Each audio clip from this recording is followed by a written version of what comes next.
Greetings and welcome to Winning Saturday Night with me and Shelly. How y'all Hey. doing out there this evening? I want to thank all those great, awesome YouTube members. Thank you to each. I appreciate each and every one of you for being a member.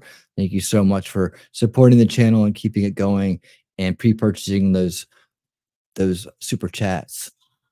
They're always there for you at the beginning of the month. Kind of on calendar. How you doing? Let's see. Oh, hold on. Let me get this straight. Thanks for dropping the links. He wipes his paws. Lipson's in the house. He's here. Ow. Outpost Nerd.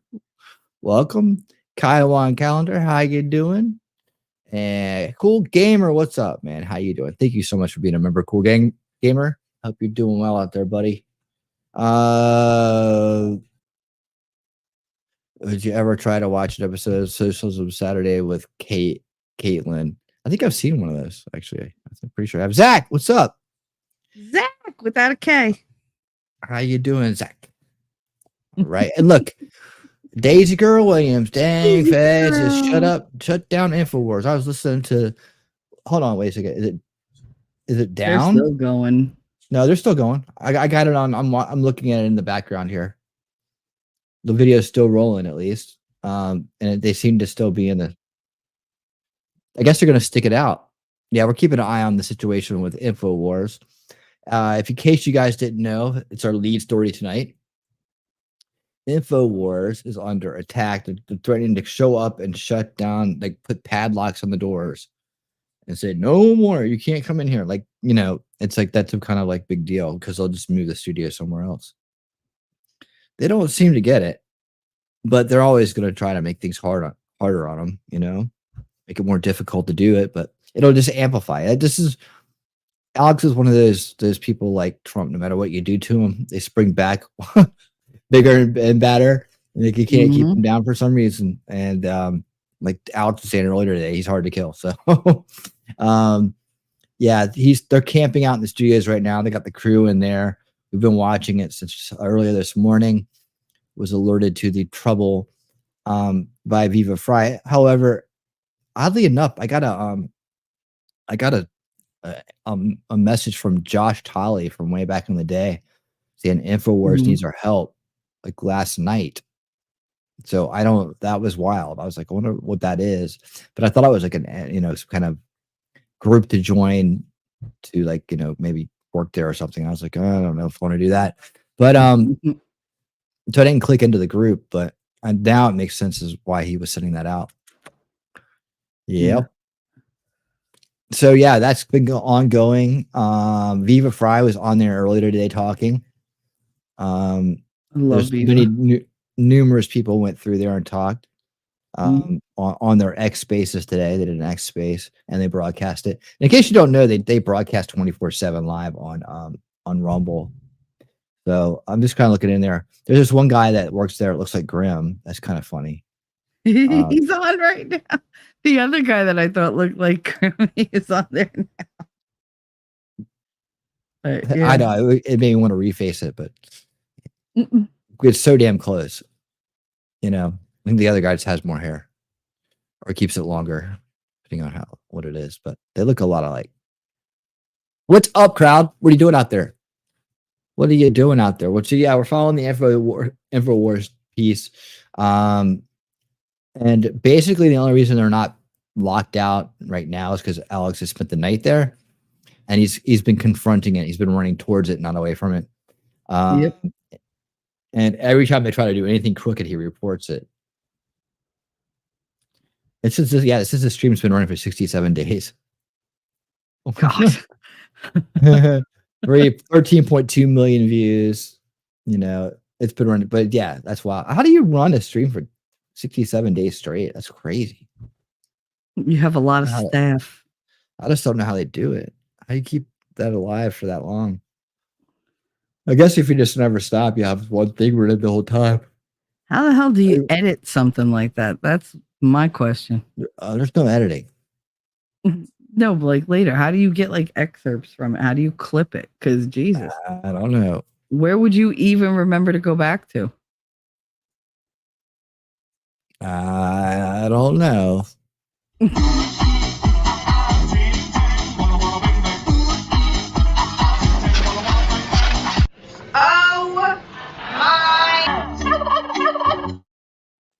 Boobies. Zach says, I bet you $5 you won't read this super chat. Well, okay.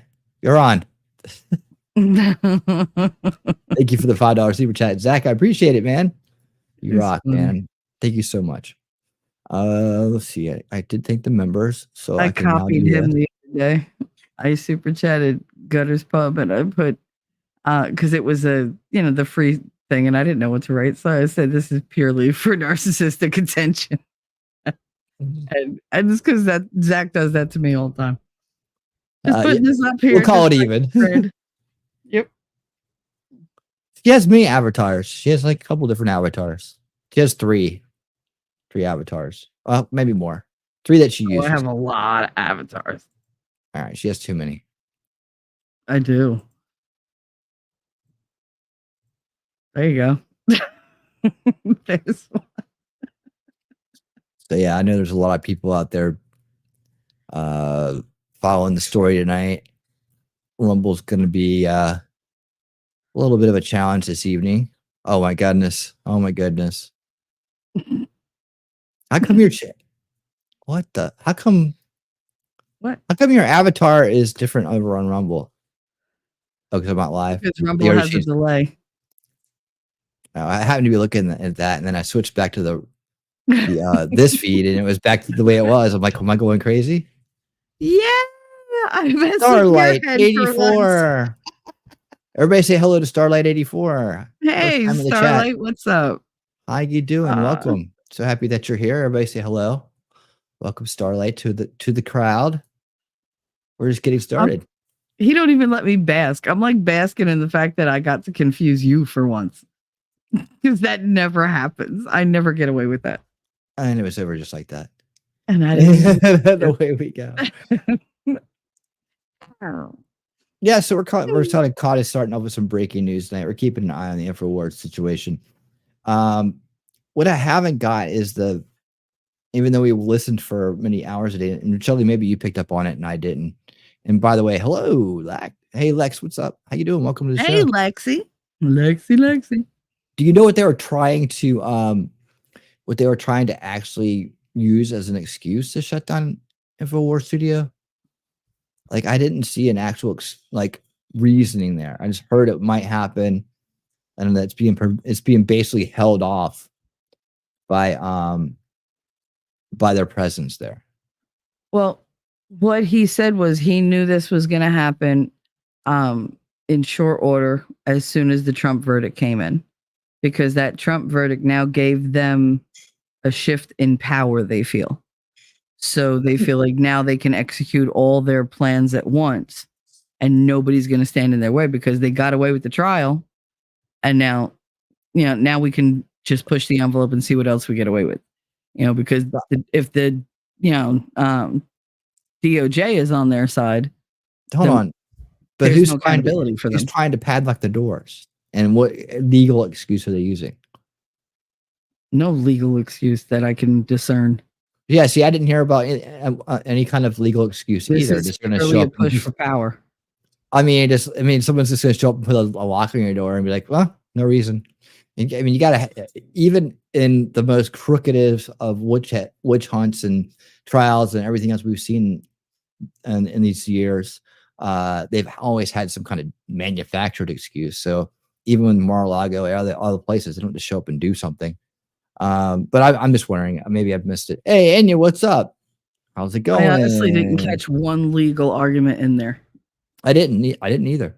He mentioned things about them trying to buy him over or get him to right. There was some weirdness with that.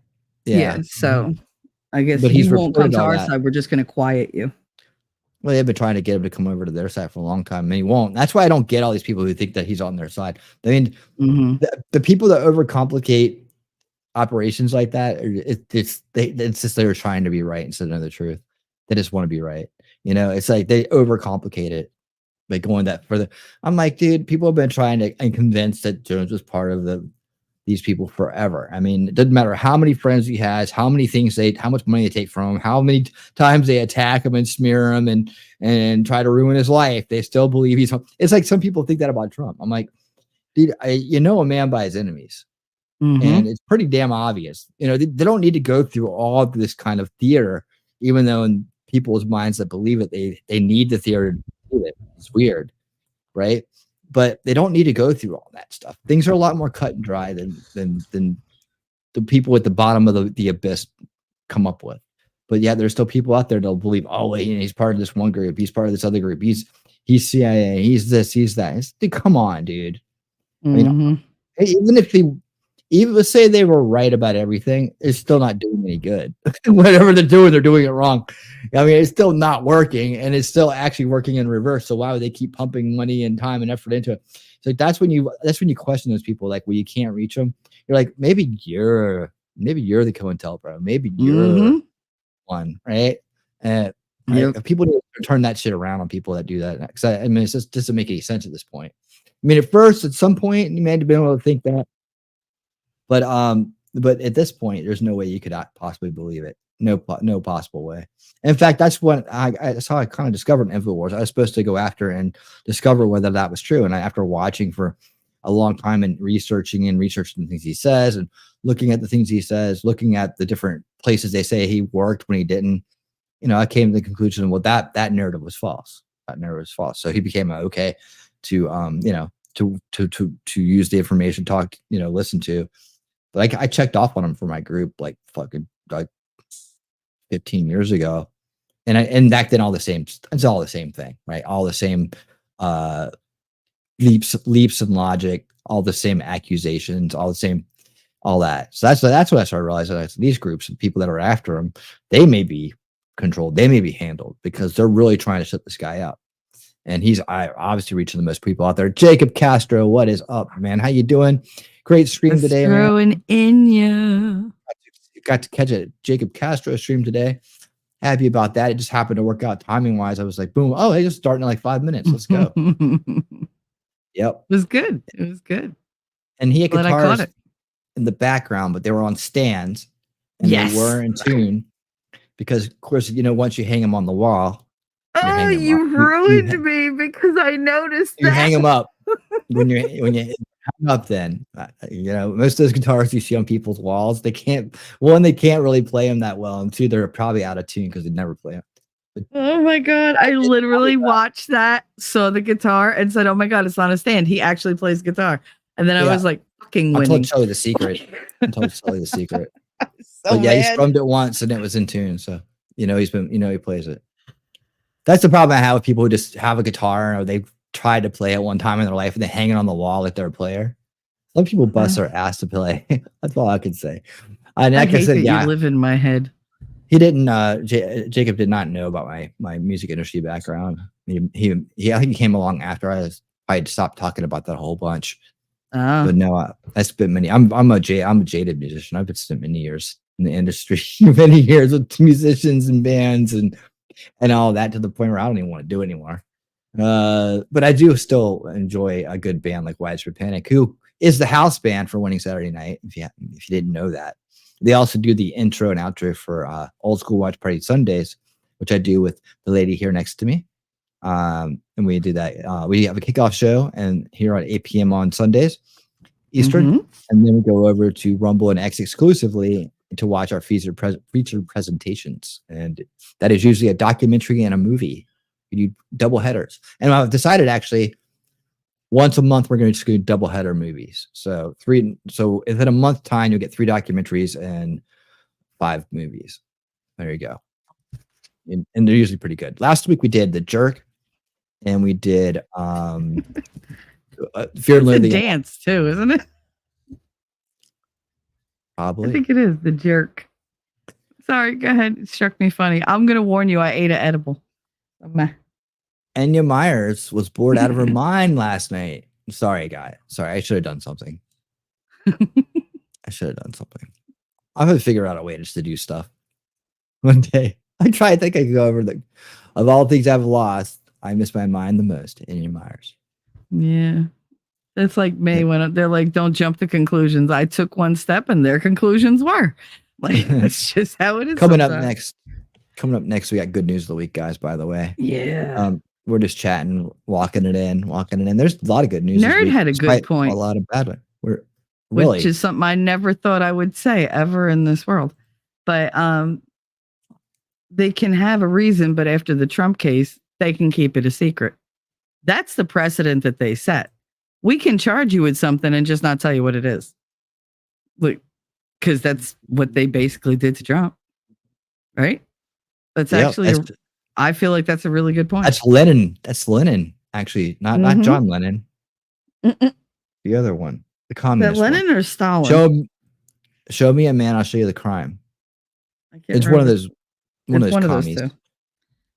Well, it's one or his successor. Doesn't matter. It's the thing. It's what happens when things erode and corrupt to this level. And the part of that is why it's predictable, why it always happens, is because it has to go that far, right? Like, eventually, there's enough pushback and enough adversaries where they have to start doing this out in the open. And what have they done? Manufacture the consent of half the country to say, well, go ahead and do it, or I don't care, or I don't even notice it, right? So they just consent that way. Yeah, everybody's using this banana republic thing, I think that's who was saying stop using that? It's getting worn out. Was that Joe? Benny Johnson. He was like, can we stop using stop using that term, please? Right. It's like, yeah. Every time I hear that, I want to go out and buy shorts. Right. And it's flip flops. This ain't a beach party. Yep. Yeah. Steel drums are ringing.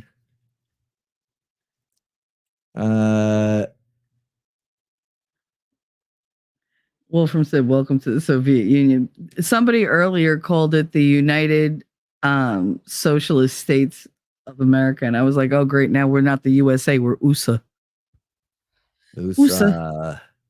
MVP was that car horn messing De Niro's presser up. Oh, right. Yeah, De Niro. I mean, what a joke! Ridiculous. That was like he's only a quarter Italian. Okay.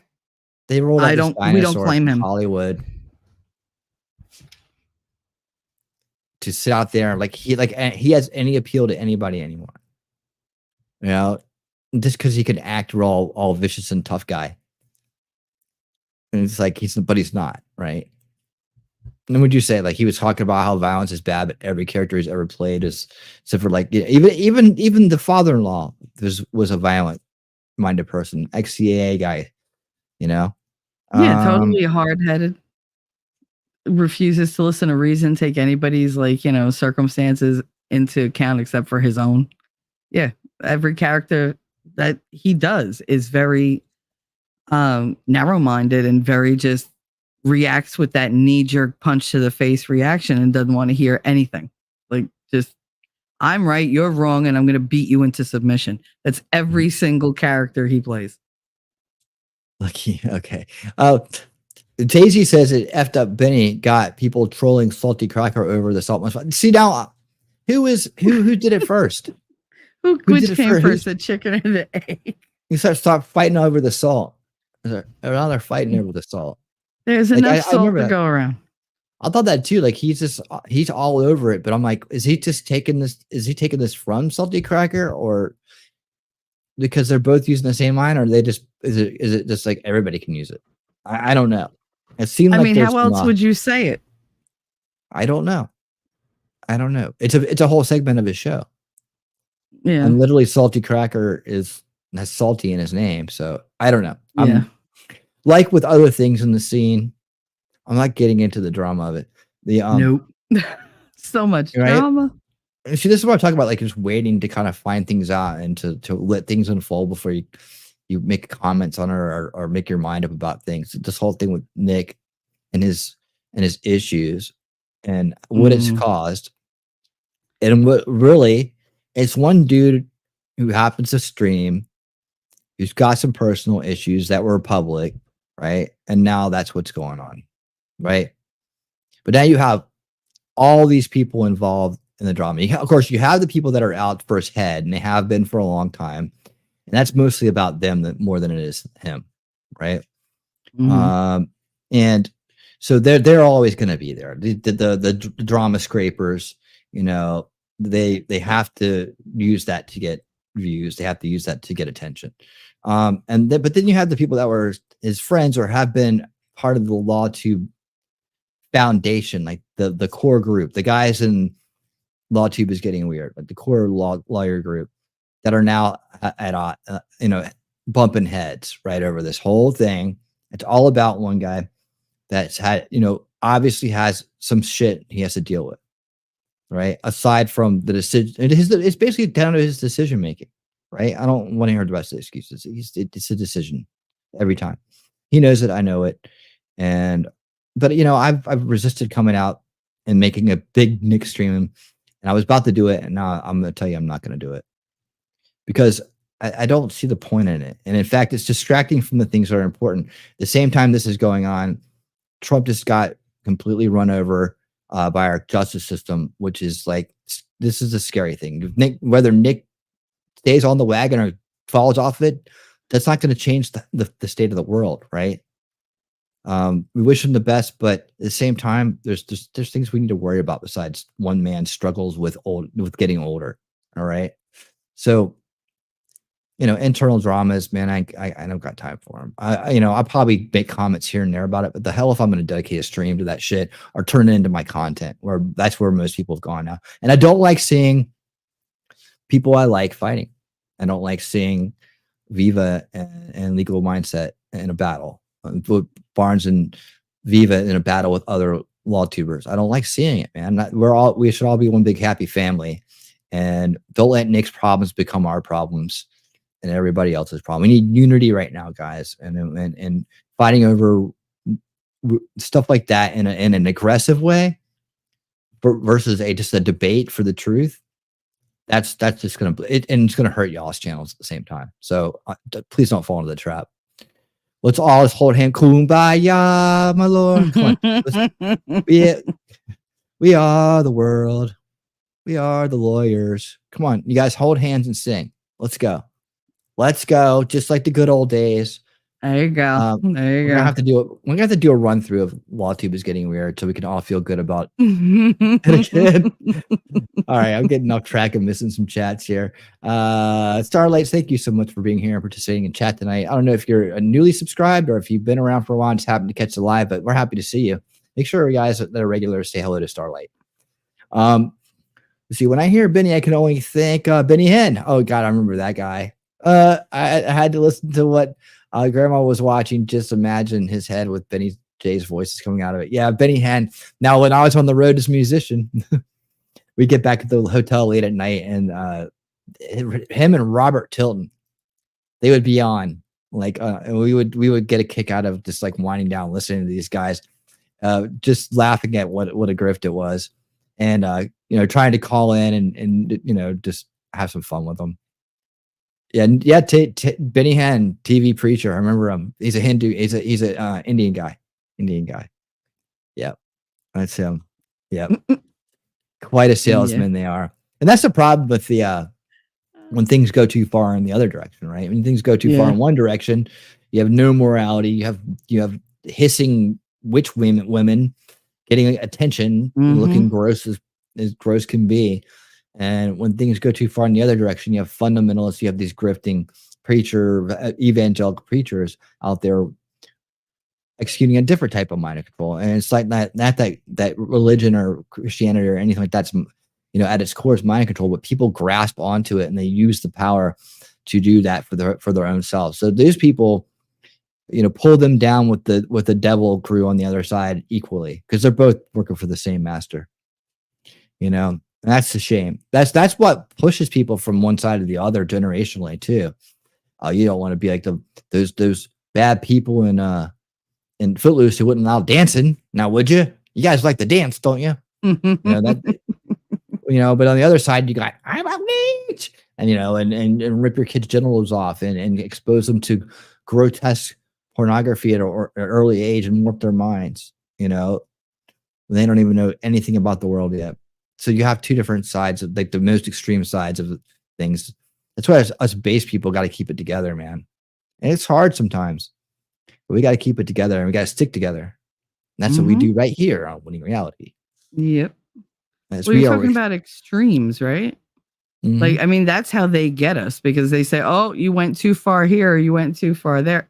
If people would self-moderate, like if they would just go for the moderate kind of view, go down the middle, don't do too much of one, too much of another. We have to self-moderate so we don't have government moderation. Like they don't come in and say, oh, well, no, you went wacky, so now we get to tell you what to do, because you Right. And a lot of obviously times can't do it yourself. And that's right. what they push for. That's why they've made everything so extreme. So they And can, a lot of like you times say, create the problem so you could be the solution. yeah, they'll come in and start destabilizing it. They'll come into these groups acting like they want to be part of it, and then slowly but surely start subverting the members, cause infighting, or even flat out co-opt it by bringing in more people underneath their, you know, they let more people in the door, right? And they'll start co-opting it. That's even prime example is Occupy Wall Street. Like, you know, that was being co-opted from the second it started. You know, it may even started that way, but I mean, when the people got into it, they'll sit and watch and see how they're going to start to organize, and they'll start to send their people in there to mess it up. I mean, V Radio could talk to you more about that. He was in the middle of it. I only saw one night of it, but still, I could tell there were some little commie agents running around there with their little backpacks and the little black frame glasses and their beards, scurrying about, directing things. When things weren't going the way they were, they'd jump in and kind of take over for a second, and then hand it back off to whoever was trying to do it, right? Yeah. So I mean, that was destined to become the same thing, right? And if they can't co-opt it, they'll destabilize it. Like with the Tea Party, where they would actually send people out there. Hold on. What happened? See if I Viva Fry on Infowars. Legislate out Rumble's ability and hope I Twitter's gotta get taken ability down for this. to promote free speech and to allow people who Just have to see been Viva Fry deplatformed by the legacy platforms to be compelled to be deplatformed on these new ones. They are going. Hey, Grimmy. Posted a clip of my interview, one of my Infowars on YouTube on my channel. I'm gonna minimize this because they said it was circumventing a ban on Alex Jones. That's the way legacy media has been preventing even others from sharing their own content on the legacy platforms by virtue of the bans and circumventing bans. Listening to Viva Fry. After they try to do this to you, hang tight, dude. Gotta look like one on here. That they've been empowered by Murph, what's sham, up? manufactured convictions of Trump. That this I'll show you in just a second. They think that they now have the precedent that's been set for one sham of a conviction to go through some procedure to now go through with lawfare to shut you down because they never wanted money from you. They wanted silence from you. They're going to, I suspect, find a way to criminalize or penalize or legislate the prohibition of rebroadcasting your content on social media. I don't want to make this all about me, but you guys are here. You've seen it. You've seen the calls come in. I'm not like trying to have some hype thing or some deal. We have plenty of money. This company's solvent. They don't shut down companies that have money. They don't want to settle. They said they're not going to settle. They and then they literally said shut him down. This may be a take him on replay. the air. So then we tried. Well, let me use Viva. You see one of the answers. I think this part is. My dad has a lien on this because he still owed some money, he never got out. I'm not telling my dad what to do. I like once a week. You know, I'm sorry, I love my dad, but I'm like hanging with my parents all day. Maybe I have dinner like every, like once a month. Love my parents. You know, I got my own life going on there. Yep. And my dad's lawyer files a thing last week saying we want to have a hearing because we want to keep this in federal court. The judge says on the 14th he's kicking it out, and we want to like keep this going. And then and then the CRO files a deal to shut us down yesterday because the judge said he's giving me the company back on the 14th. So that's not. I'm not a lawyer. That's very clear. And then I said to my lawyers, he's about to close the company. And they're like, oh, that's crazy. You never do that. And then he tells the security, close the doors, kick us out. His lawyers tell him don't do it. This is like desperation, Viva Fry. What do you think's going on? Well, it's even worse than that. It's not just that it's not in the best interest of the litigious creditors. It's against their interest to shut down the viable money-making enterprise. And so it violates the fiduciary obligations that they have towards the creditors. God damn it. And so exactly. This is crazy. It's crazy. And I'm sure your attorneys will raise that argument because it's not. How does it benefit the creditors if they're bona fide. But I'm to just shut telling you, the Trump being convicted, not just my show, I'm talking to all these other big people, all hell broke loose. The globalists have launched some type of attack because it's happening. Well, there's no question. And at the risk of predicting something that comes true again, what they're going to do is penalize any secondary platform that allows your. This is what I'm talking about right here. By saying, oh, he can't penalize that himself. Therefore, we're going to claim that. Viva, we're going to put your federal entities test right going here. after Twitter for anybody who monetizes your content by amplifying it. Same thing with Rumble. They might even try some form of legislation to circumvent. Well, let me tell you what happened, because I can say this because they were dumb enough in not a 3 months ago, 2 months ago at a federal courthouse. They had a judge, the media, a great guy in Fort Worth. They said this in multiple meetings. They said, we don't want money. And Chris Matty, who runs it all, who works for Blumenthal, said, I'm going to be Blumenthal's slot. He told my lawyers, I don't care. We don't care about money. This is an order from the. So he's so empowered that he's with my lawyers telling him, we don't care. Blumenthal runs this. I'm going to be the next U.S. senator. They're admitting it, Viva.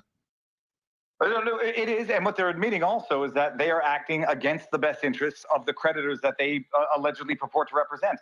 And I no longer have faith that the courts, or at least the lower level courts, are going to adjudicate correctly. You'll hope for some appellate relief if they get away with this.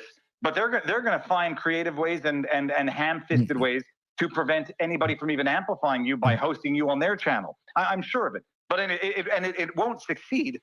But it's not a coincidence. Yeah, they're going to say he won't pay us our $1 billion when they won't even make a settlement. Yeah, no. There's no question. But the timing is, Alex. They still blame you for Trump getting elected in 2016 because you're a populist voice. It's 6 months out of November. It's not a coincidence. So, what is your advice? What should I do? I mean, I didn't say I'd take it. They were going to close this. Yeah, this is from earlier. They gave orders to close it today. Like any good lawyer, I won't give legal advice, but I'm not licensed anymore, so I can't even do it, Alex. But no, the bottom line is, there's Graham right here. The Streisand effect. This is Graham's bar right here. Will be the response. He's on Infowars. The tweet, I'm like, oh, the original tweet saying you're getting shut down. I'm like, I got to double check this, and then you get confirmation. The amplification by the voices will be even greater now. Yes, it is a life and death, politically speaking, battle. And they're coming hard, and they're empowered. Yeah, just as a human, a human of Earth. What is this? Signifies weakness by them.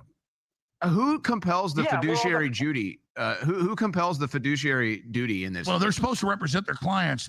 They admit it's not even their pawns. Go ahead. No, the trustee in bankruptcy, who's entrusted to run the business is supposed to act in the best interest of presumably the business. And he's trying to shut down a profitable business.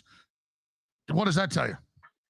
It tells you that they use the families of Sandy Hook as their own political tools. They have no problem using one as political pawns and political tools. That's what I said too. Line, Alex, you'll the hair are different on everybody's channel, and if you'll do me the honor, you'll start in a week, Joe line. I will, because I want to know the legalities. Well, that's my question. Why can't they think one step ahead? Like they freaked out that they would air this tape.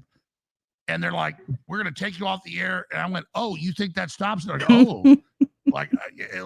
That's your beta version. They're dumb.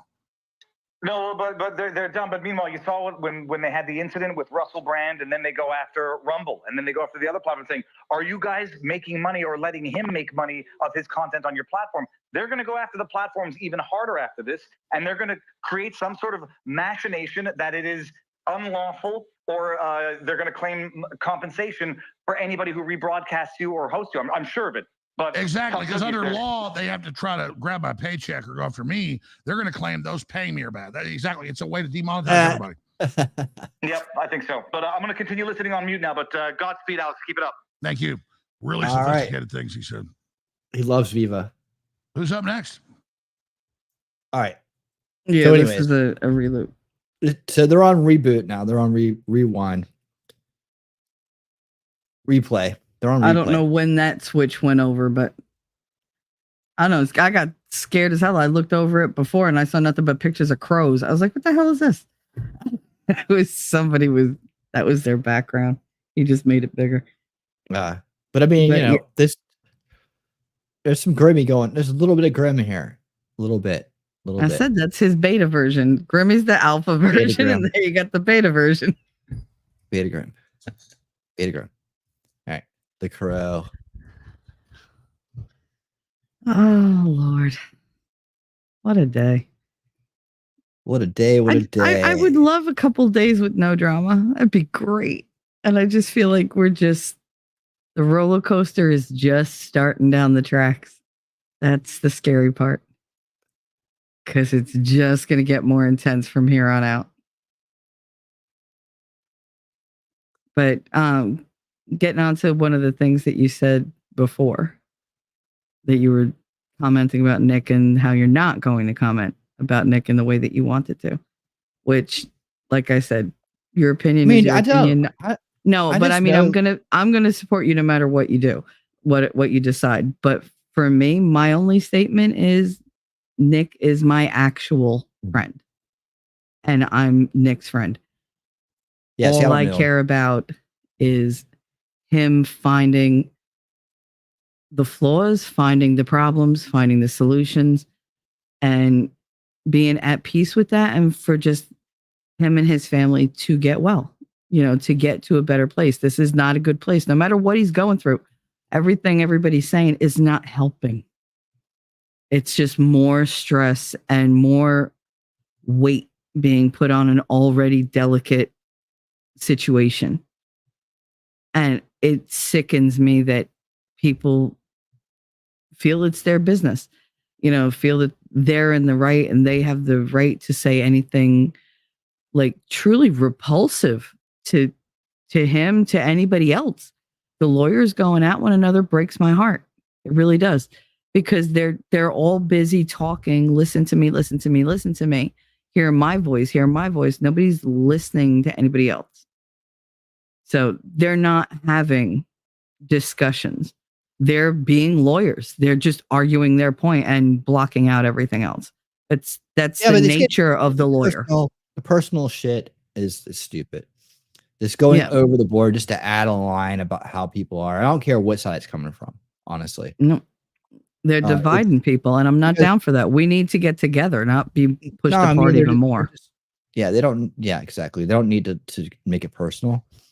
And I know that they're feeling emotional right now. The emotional responses do neither side any good when they're trying to make a point.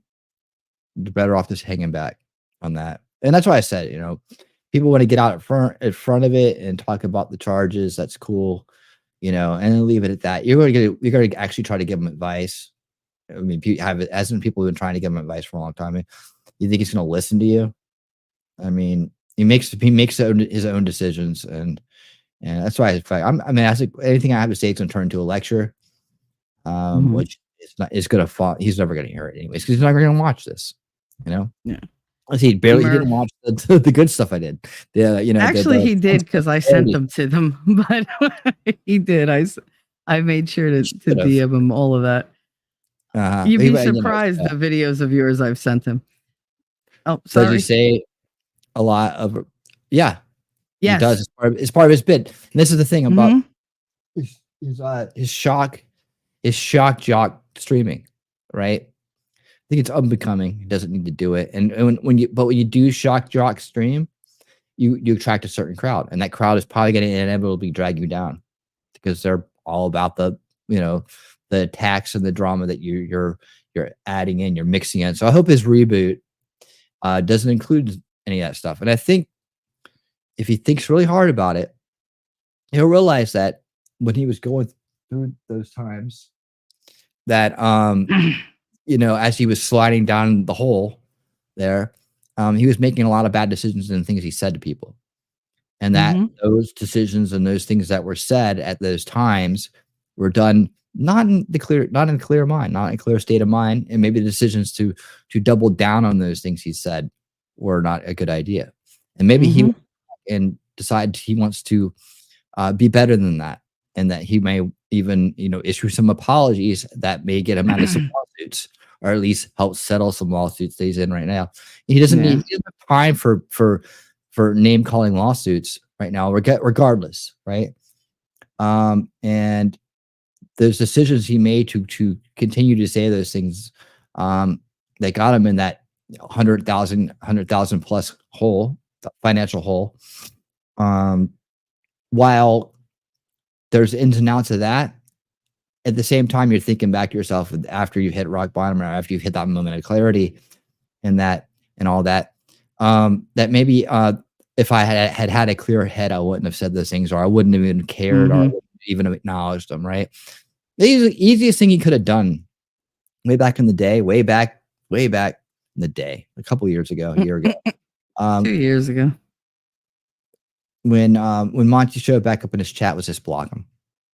Honestly, I mean, that's what Monty would. He would block him on his chat. That's how he deals with people that he doesn't want to listen to. Should just block them. But to go in and go on and then basically fall into the grift, it's just like, bad move. He speaks without knowing what he's saying in that time, and that might have had a lot to do with the alcohol or other things he was under the influence of that gave him the lower inhibitions and the drunken bravado to get out there and think that he can use freedom of speech in that way. And without understanding what someone else is going through, right? Surefire way to attract trolls is to be a troll. And the surefire way to get rid of them is just to block them out. So maybe he'll go back and decide that whole effort, even though he's lost a ton of money on it, isn't worth it, because at the end of the day, he's already lost. I don't care if he wins in court or not. Maybe he'll win his money back. Maybe something like that'll happen. But he's already lost that case, and he lost it because he's not telling the truth about a person, even though he's been called on it legally. I don't think that the reasons for the defamation suit, outside of making a huge point about how much he can mess somebody up if he wants to, is the mental anguish, or the that this and that. I know that's a stretch, or that he's lost something financially, and those are the things you got to say to get a defamation suit to go through. And just like Nick's got to say, it's his reputation online in order to defend his side of it, when both sides are probably going, yeah, I know better in both of these areas, right? And I'll end it by saying this. The one person who hasn't said anything about all this, and I don't know if it's because of the case or not, is Monty himself. He's shown a lot of class. He's shown up to streams to listen to what other people have to say. He hasn't said anything. And that shows a lot of class. And maybe he'll consider the fact that he's already got this one. At least in the court of public opinion, he's made his point that maybe he'll see a guy that's hurting. Fate. Well, I don't know. What I'm trying to say is that maybe he'll just I don't need to waste any more time on this. I already got this, right? And honestly, he would have beaten Morphonius too. Like that was the mishap in court, because Morphonius was using the same bullshit slander campaign that Nick's trying to lean on right now. So I mean, as far as who's right and who's wrong in this, what was said isn't true. So, and it came from a source that probably needs to be more the focus of lawsuits than Nick Rekieta. And those are those websites that are out there that were made 10 years ago now or so, with the express intent to slander someone that everybody goes and leans on whenever they have something to say.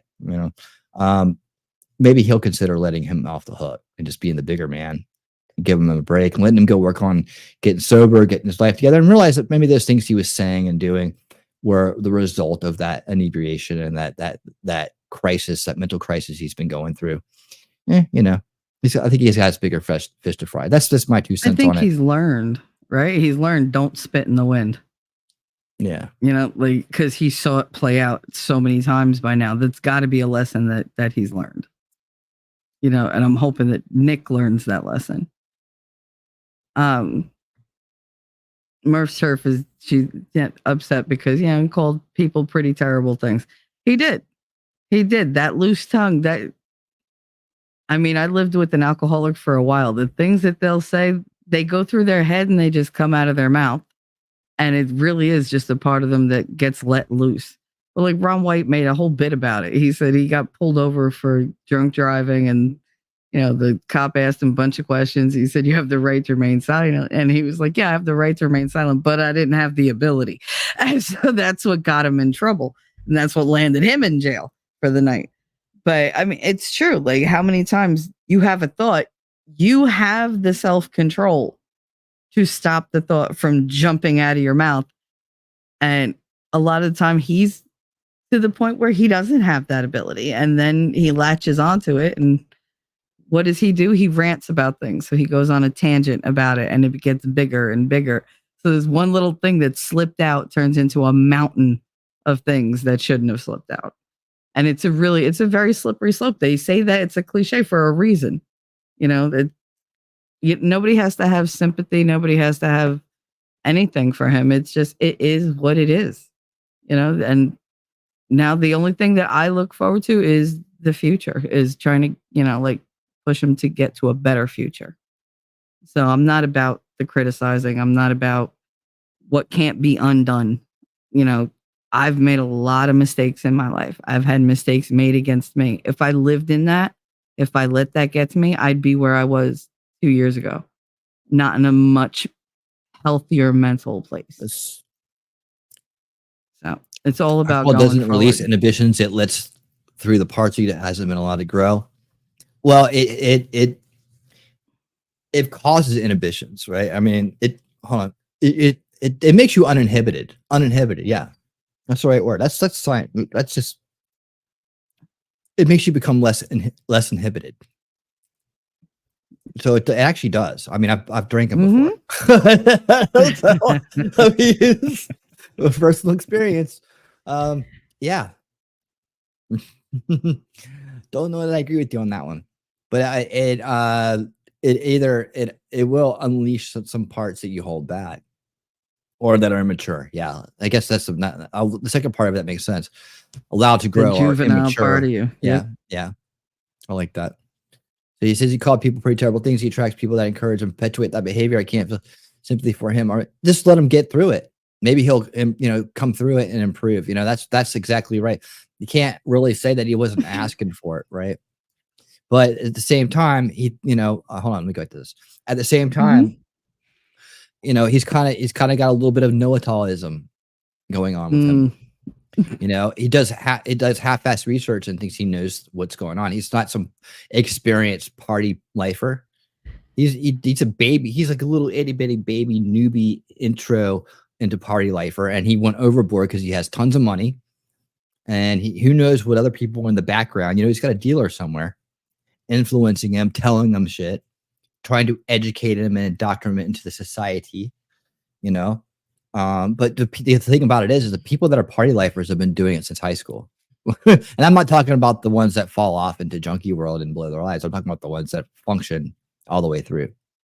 And there are a lot of them out there. Lifestyle. A lot of them out there that can handle it.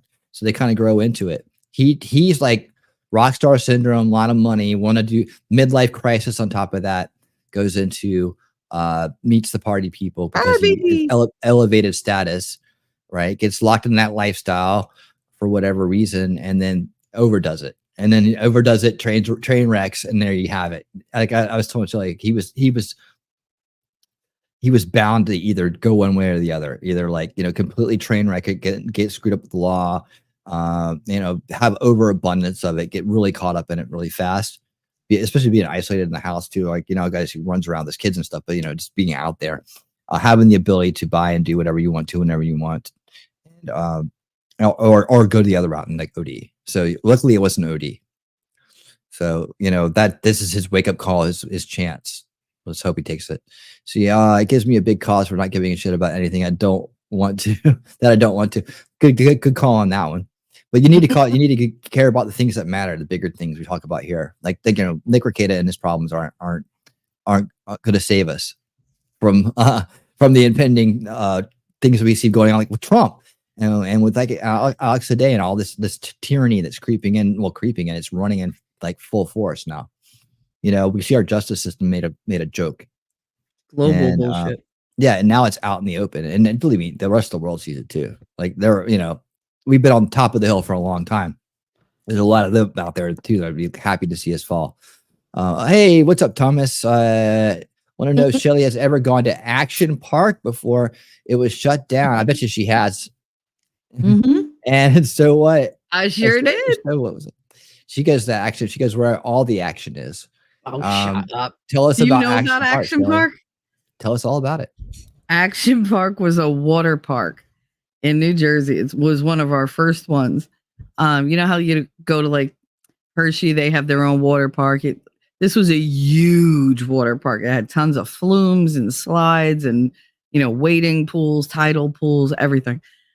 And it was very, very well advertised. I mean, every time you turned on the TV, it was freaking everywhere. And so tons of people go because it was a family thing. It was a whole bring the family and get a season pass and whatever. And Jersey didn't have a lot of stuff like that. So we had Great Adventure and we had Action Park. That was it. And so we, you know, I remember we went, it was me, my father, and two of my cousins and one of my father's many girlfriends. And we went. I went home with so many like scratch marks because it was so dangerous. Like everybody went, there were so many injuries. They literally used to keep ambulances like lined up in the parking lot at one point. Like, because just tons and tons of people got hurt because it was put together horribly. They had like 14-year-old kids with no like lifeguarding experience acting as lifeguards. So like if you were drowning, you better hope somebody that was there on vacation was like certified in CPR, because those lifeguards, they weren't doing it. Like they didn't get paid enough to jump in and save you. If anything, half of them probably didn't even swim. But I mean, it was bad. Like it was very badly put together. I got caught on so many like rivets that they hadn't pushed through to make it flat. So like I had black and blues all up and down my back. Like it was bad. And there was like the water was disgusting. And all you see is just new commercials of all these people like having this great time. It was horrendous. It was a horrendous park. It was fun when you didn't get injured, but it was like the idea was perfect. The execution, not so much. Not so much. Shelly say quarter. Quarter. Shut up. I know why you made me say that. Quarter. It's a quarter. But yeah, no, Action Park it was fun. It was terrifying. And at the end of the day, I never wanted to go to another water park in my life. And I never have. I've gone to them. I've taken like my brothers and sisters to them, but I won't go on the rides or whatever. I won't take part in the activities. I stand there and go, I'll hold the cameras and the purses. Give me everything. Like, that's fine. Even at Great Adventure, I'll stand on the bridge by the log flume, but I won't go through the log flume because I'm just done. I'm just done with all that bullshit. Like, we literally went down one log flume at Action Park that we tilted to the side and then flipped back up. We were all like, ah! And we thought it was part of the ride. It wasn't. But the track wasn't bolted down correctly. So God's hand pushed us back because we would have died. We just would have died. It was bad. But people kept going because it was cheap. It was a cheap thing to do with the kids from like 7 a.m. to like 10 o'clock at night. And they'd have fireworks at night sometimes and festivals and whatever. I mean, it really was. It was good. New Jersey. Thank you. Mm-hmm. Everybody loves my Jersey accent. What's going to happen to my accent when I move to Pennsylvania? Ooh. I'll just sound like I'm from South Jersey. I'm going to pay for that one if Christine ever listens to this. Furby, you said call it the story of Icarus. That's actually one of my favorite life stories, like a life lesson story. You know, you give something to somebody out of love and it makes them feel like they can conquer the world, and then their hubris gets to them and they forget that their wings are not real wings. They're made of wax and they fly too close to the sun. And next thing you know, what you thought was making you invincible and giving you all this special power, now you're plummeting down to earth to your death. So yeah, that Icarus is definitely one of my favorite Greek mythology stories.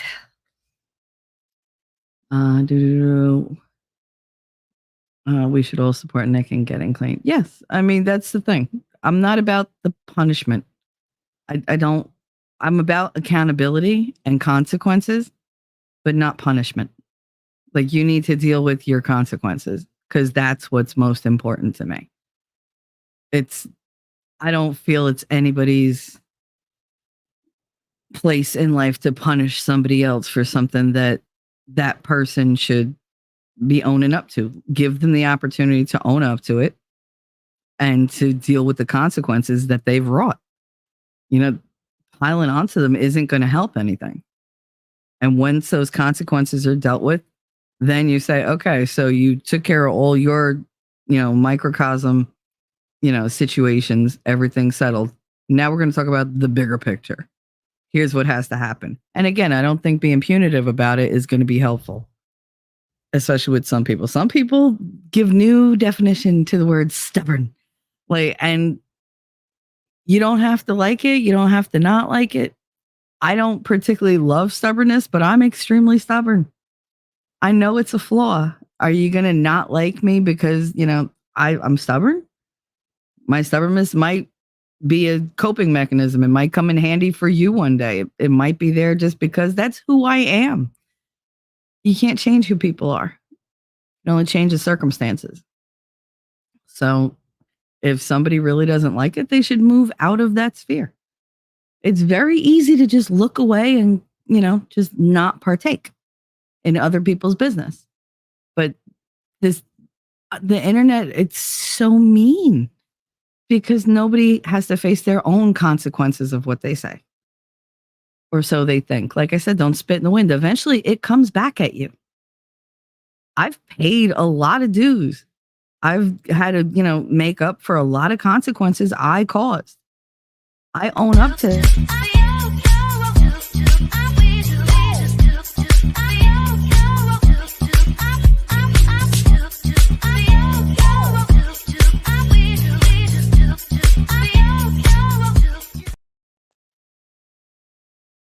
You can bite me. Yep, she makes up for it. She Veil Rues it. She does it. Mm-hmm. Out there and does her part. Mm-hmm. All right. Here, read that one. Yeah, it's like sweet. Sorry, my mic was off. Like sweet. Sweet. It was one of those teeth years, Shelly. I didn't get to read it yet. Apparently there was a water slide that was a tube that looped and it had a ton of kids' teeth. Oh, I did not see it. I didn't lose any teeth there. I lost quite a bit of skin, but because those, I'm telling you, just nails sticking out, screws sticking out. Like you've seen the tubes, how they, piece them together and they put the rivets all around, whatever. They didn't sand them down or like seal them so they would leak. Because they were like, oh, it's to get the water out. Yeah, well, you know what happens when you don't seal those rivets? You create this kind of little curb, like a little speed bump every 8 to 10 feet that you go, brum, brum, brum, and it doesn't stop you, but it does take pieces of your skin with it because they didn't face them away. But they didn't face the metal, like the edge away from the body, like going with the flow of the water. They did it so it faced whoever was coming down the slide, which is like, ow. So you're not having these little hills. You're literally like hitting little walls. It was like, yep. It was like going down a highway. Yeah, it was horrible. Absolutely horrible. But again, a lot of people didn't seem to mind. I minded. I minded. And they weren't built the most aerodynamically sound. Like if you were any kind of size, you could build up some momentum coming down that tube. And when it hit the bottom slope, it didn't go flat into the water. It went up. So those people got catapulted like, woo, and some of them did not hit the water. They hit the concrete. It was not pretty. It was not pretty. I mean, there was, I think, 2 broken legs the day that I was there. The very first time. And I mean first time because my father did, of course, bring us back because it was cheap, like I said. So he was like, it's fine. You got more skin. Okay. That's definitely like the 70s, 80s mindset. Oh, just walk it off. You'll be fine. It'll grow back. No problem. It was a little fun though. They did have a lot of rides. But like the little kiddie ones were cool. But like anything for like I'd say age 10 and up, no, you take your life in your hands.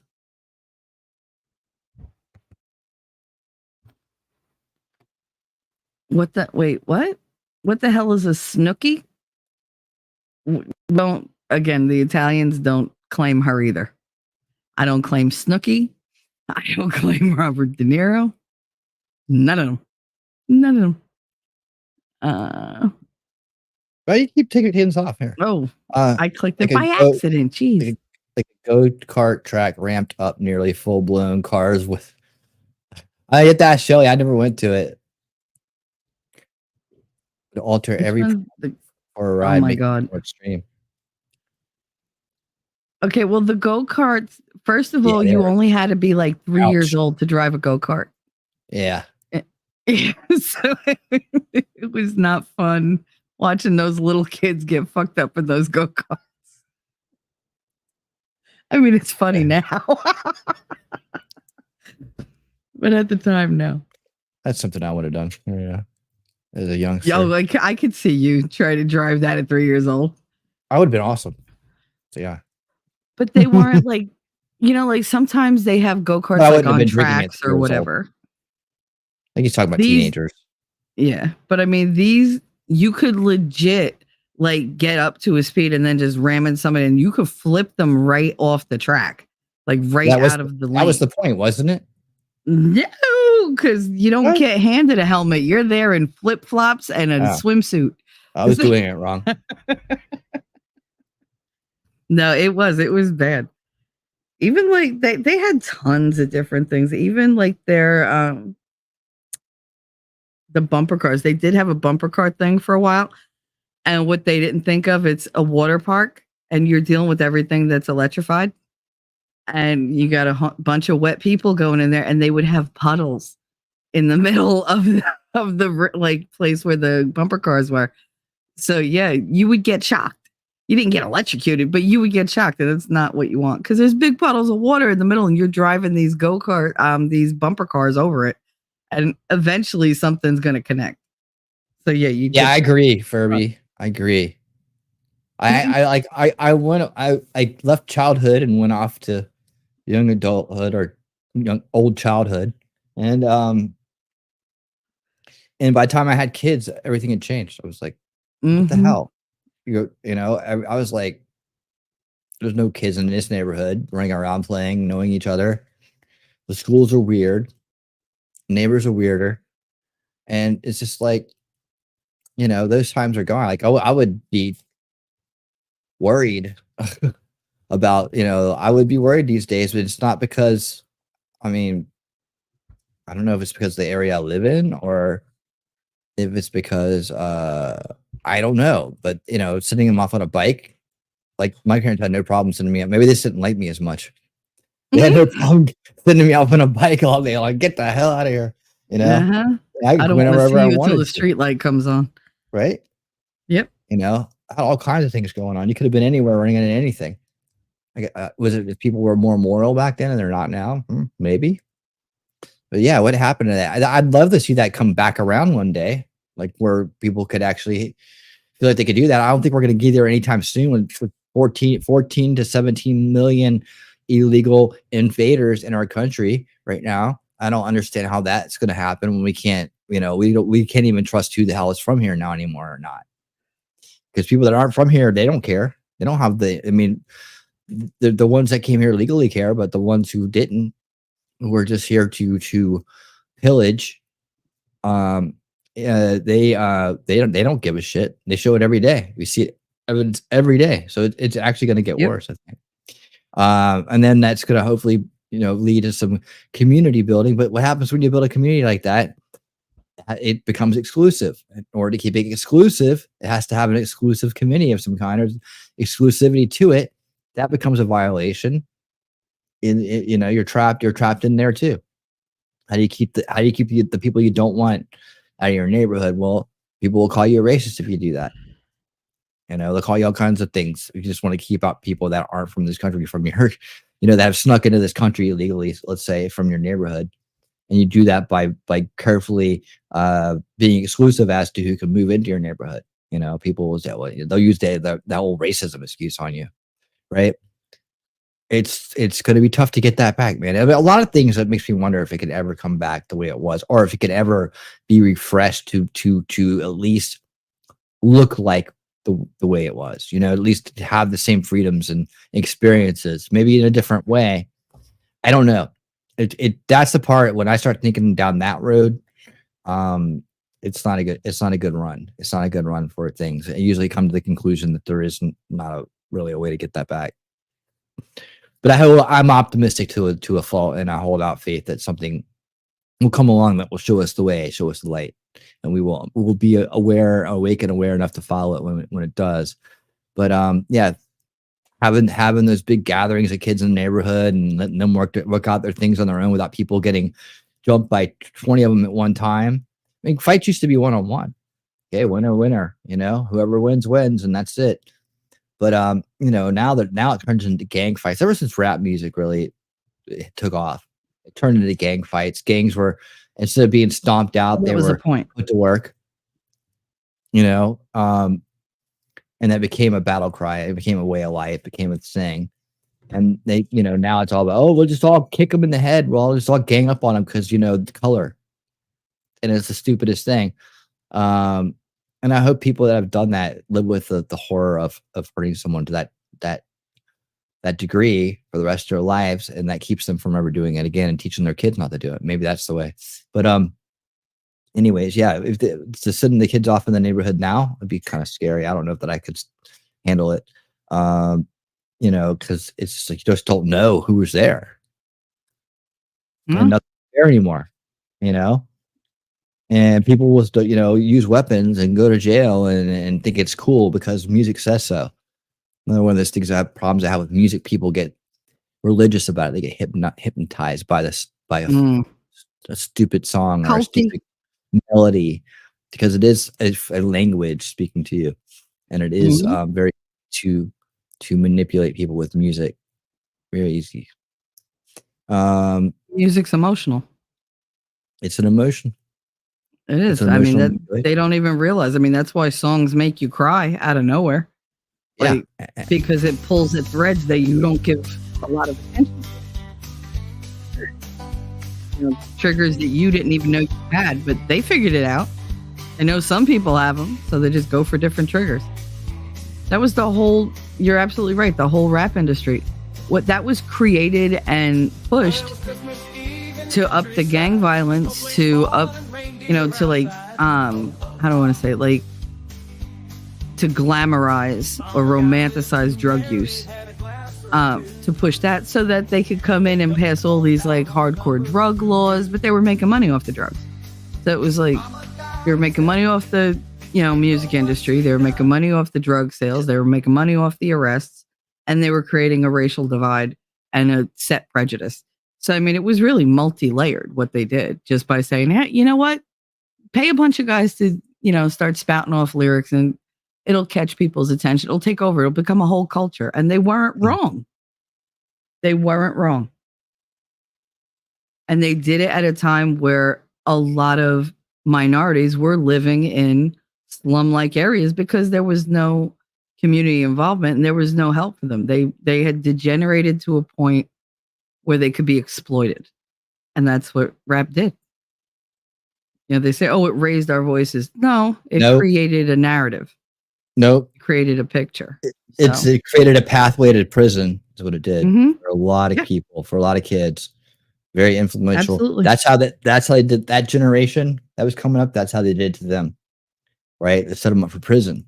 This generation now, they're setting them up for a lifetime of sorrow and no family and scarred relationships and an inability to hold relationships and sexual confusion and basically just horror and tragedy in their future.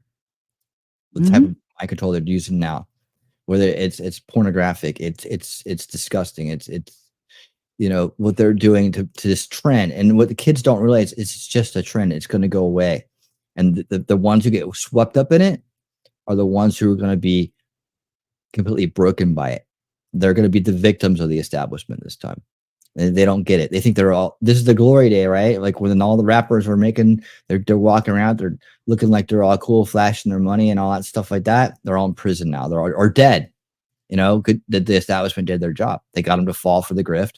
They fell into the trendy grift that made them feel like they were special and like rebelling against their parents or whatever, and then they destroyed them. They got them away from their parents. They got them away from their morality, and they completely destroyed it and ruined their life before they even had a chance to get it started. That's it. That's what it is. And so that, comparatively, you had that time and place for that. The soundtrack was all nice and laid out, right? And now they're doing it through other means because people that this stuff only works for so long, right? Or people start figuring it out and calling it out, and people grow up and say this is what happened to me. So they have to keep pivoting to a new destructive form of trend that will take down the youngest generation before they even get started, before most of them even get out of high school. Yeah, and you're saying, the artists aren't really aware of it when they get into it because they're offered an opportunity that's going to lift them out of the situation that they're in. Yeah, you guys don't know that. Some of them know. A lot of them are just schlubs that are like, "Oh my god, I'm going to make it big." They're really just that's what people want to think because they like the bands. That's what they want to think because they like the bands. They like the artist, or they like the song, right? This is how deep the defense will go. At some point they knew. At some point they're not dumb. They could figure it out. Hey, what's this really going to do? Maybe it's a moment of clarity that comes after it, or maybe it's like eventually when they went into it, they knew the deal, right? It amazes me but they're going to take the money now. They're going to take the money and fame anyways. They're going to take it anyways because, like Shelley was saying, they didn't have anything else going on. And this is going to be maybe it'll be different for me. And so for some of them it was. From some of them they jumped out of that thing. Hey, Evelyn Cox, how you doing? Yeah, they jumped out, right? Mm-hmm. But early days, gangster rap, they didn't figure it out. They didn't know they were getting shot at eventually. I mean, it became reality either way, and then they started going after each other for control over it. All the way down to from gangster rap to hip hop, whatever the fuck they call it now, right? With P. Diddy and all these guys running it, and you see where it went, right? Well, I have no idea what they're called. You see where it went, right? So it went into that line of depravity, or this overabundance of money and power, and that's just what we're told. Hands. And they know they drive fast and wreck the whole thing eventually. They don't care. Well, they ride the wave for as long as it lasts. Because they figure that's the only wave they'll get in their life. So they jump on it. And they just hold on and hope it, holds out and they could ride it till the end. Yeah. Yeah, so they're now a couple of generations later after all the damage has been done, they're able to talk about it more. Which is good because that's part of the whole thing is people coming out and they like Brandon Tatum and others who's not a rapper, but who's just saying this stuff ruined our community. Yeah. Right? This whole whole cowardly existence. It's a cowardly existence. And though they're very tough people that are living in it, they're living in a very cowardly way where you need 4 or 5 of your friends or 10 or whatever to hurt somebody because you're a coward. Or you need to harm other people to make it in this world because you're a coward. It's a cowardly thing by tough people acting like cowards. People that are much tougher than being cowards acting like cowards. Hiding behind a gang, hiding behind crime, hiding behind a gun, hiding behind all these things that that are perceptions of strength, perceptions of power. When actually all alone by yourself, you're just this little lamb all scared in the corner. Yep. Right. And you said the same can be said for many things. Yeah, we're just bringing up the rap industry because it ties to the drug and like gun culture and all of that. Well, it ties to the corruption of the youth. Yeah. I mean, they're all geared towards something. They all have a purpose. That generational Some of them are more warfare. political. Some are more, to demoralize you, make you feel more depressed. So, yeah, they all have a purpose. That's what we're saying. But we're just speaking specifically on the rap industry because they brought it out and pushed it when they needed it. Because it would affect the Black community that was successful by pushing in violence and pushing in all these different vices they didn't have before. So, and it exploited the ones who were already living at poverty level and struggling every day. So it did it on multiple fronts, just with a song, literally with a song. Like, it was that easy for them. All you gotta do is just push the little snowball at the top of the hill, just give it a little push, and it's just going to get bigger and bigger and bigger as it rolls down. Yep.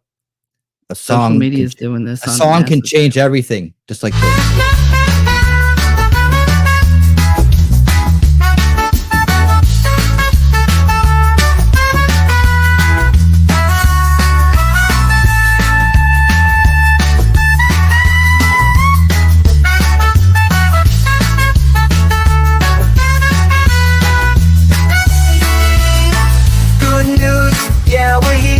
Spread the word, bringing joy and love to each and every nerve. Positive vibes, that's what we're all about. Gonna lift you up when you're feeling down. Every day we're gonna make it bright. Good news coming your way. You're gonna smile no matter the day. Good news, turning it around in this crazy world. It's the good news of the week. Oh. All right. Good news of the week. It's that time. Off all the doom and gloom. Let's go to the good news of the week. Shall we? Shall we? Well, of course, amongst all the bad news this week that we have already covered, we already had a show on that. Right. And we topped off at the beginning of the show today. Good news is Trump set massive record, raises $52.8 million in one day. Let's take it all in. From Gwinnett Daily Post, Trump raises $39 million in fundraising in wake of guilty verdict 4 hours ago. Not the latest update just dropped by Team Trump. The total raised in 24 hours after the Biden sham trial, $52.8 million. It's a record. Yeah. Well, I mean, this is a tremendously high record. Best part about this piece right here, there's no Ian. All right. Yeah, $52.8 million at 24 hours. Literally, I'm glad that's the reason why the site was down and that they weren't just trying to DDoS it so people couldn't donate. I'm glad that's a great sign right there. Yep. That's a great sign. And I'm going to show you some more stuff here in a minute with somebody who made a huge chunk of, made a good dent in that. I mean, what was it before? It was like a 3-day record before was something like comparable to this. This is 24 hours. I want to say it was like around 50 was the Biden 3-day. Right, he was bragging about it. Mm-hmm. Over 3 days, we brought in all of this wow. money. And Trump's like, I did it. President Trump also raised about $50 million as well when he had his really big blowout fundraiser in Palm Beach a few weeks ago. But that was over about a week or so. The fundraiser itself took place in an evening near Boca Raton, Florida. But the accumulation of the funds, of course, took place throughout the week. So, and this is a record, though. This is a 24-hour record. And it's small donors, almost entirely small donors. So I personally donated the maximum because I am moved by this. When they announced the guilty verdict, we all knew it was coming. Yeah. But man, did I have that sinking feeling like these gloating Democrats on MSNBC and CNN have no idea what they are doing. They are, or they do, and they're intentionally burning the country to the ground. I saw that. And I saw a bunch of these posts on X where people, I love them. Yep. A couple guys, I don't know who they are, but they're like some crypto guys. There are some like education guys, some developers. They're not even political. And I see this post from a guy and he's just like, these people are destroying our country. I can't take it anymore. I don't care about politics, but I'm donating to Trump right now. And I was like, wow, dude. Yeah, I wish I could see the breakdown of first-time donors. Like first time, it's wild to me, and also where they are, right? Like it'd be interesting to know if this really pushed people who are in blue-dominated areas, because I think there were so many people.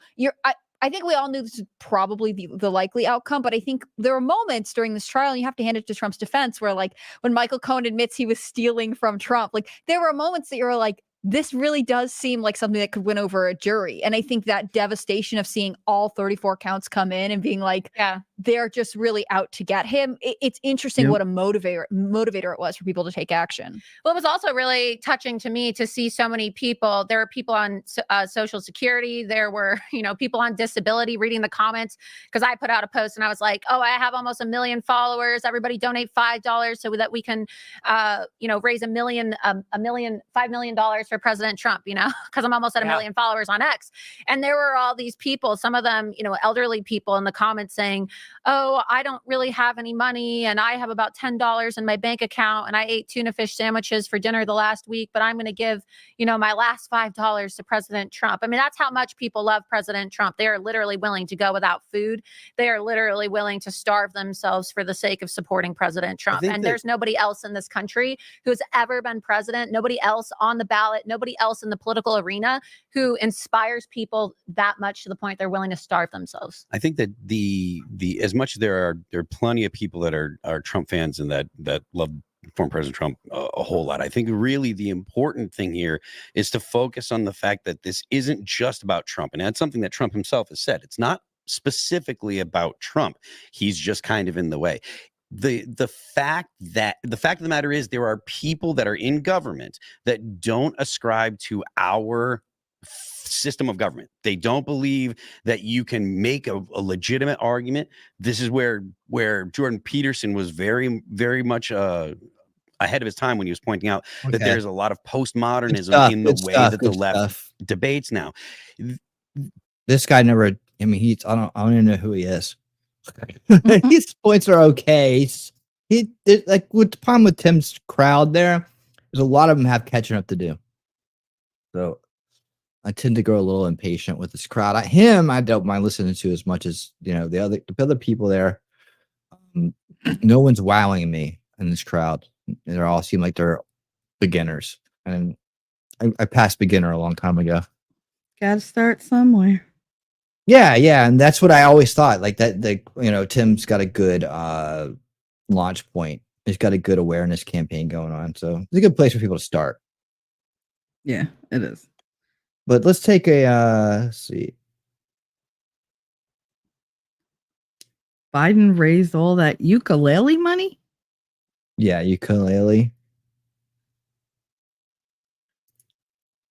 I didn't know if that was the word that I was reading. I thought I was going to say Ukraine, but I was like ukulele. Okay, this is the one. Yeah, okay, I found this one. A little bit more about this. I wanted to jump out of that too because I'm going to get into a little bit more of the same topic, but expanded. Like Elon Musk tries to reach out to some of his friends and say, like, have you guys convinced yet or not? They need to be over on this side, because there are like Vivek and others. There are good successful people out there that are on the side of the anti-establishment, right? I believe Musk is there now. People are going to be like brain chips. Okay, he's trying to do something there, and people could take that technology one day and maybe control everybody. I don't know. This whole idea they're going to force brain chips in people it's not even close. The amount of surgery and cost it takes to put a brain chip in person, no. This can be voluntary surgery for people who need it for medical reasons, at least in our lifetime. Especially the way things are going with the economy. So, do you think you're going to get your brain chip so you can brain into not like insurance is going to into your video game and get your jollies off there? It ain't going to happen for a very long time. You Gen Xers won't see it unless you go to got a lot of money and you got a medical problem that it can solve. You're probably not going to see it. But the other is the jump in the polls. And there's this one particular story that came out in this video. We'll highlight it, where someone who was a Biden supporter, a big donor level Biden supporter, has jumped over to the good guy side. So here we go. Kelly, who's in the coffin? Undertaker. That's right.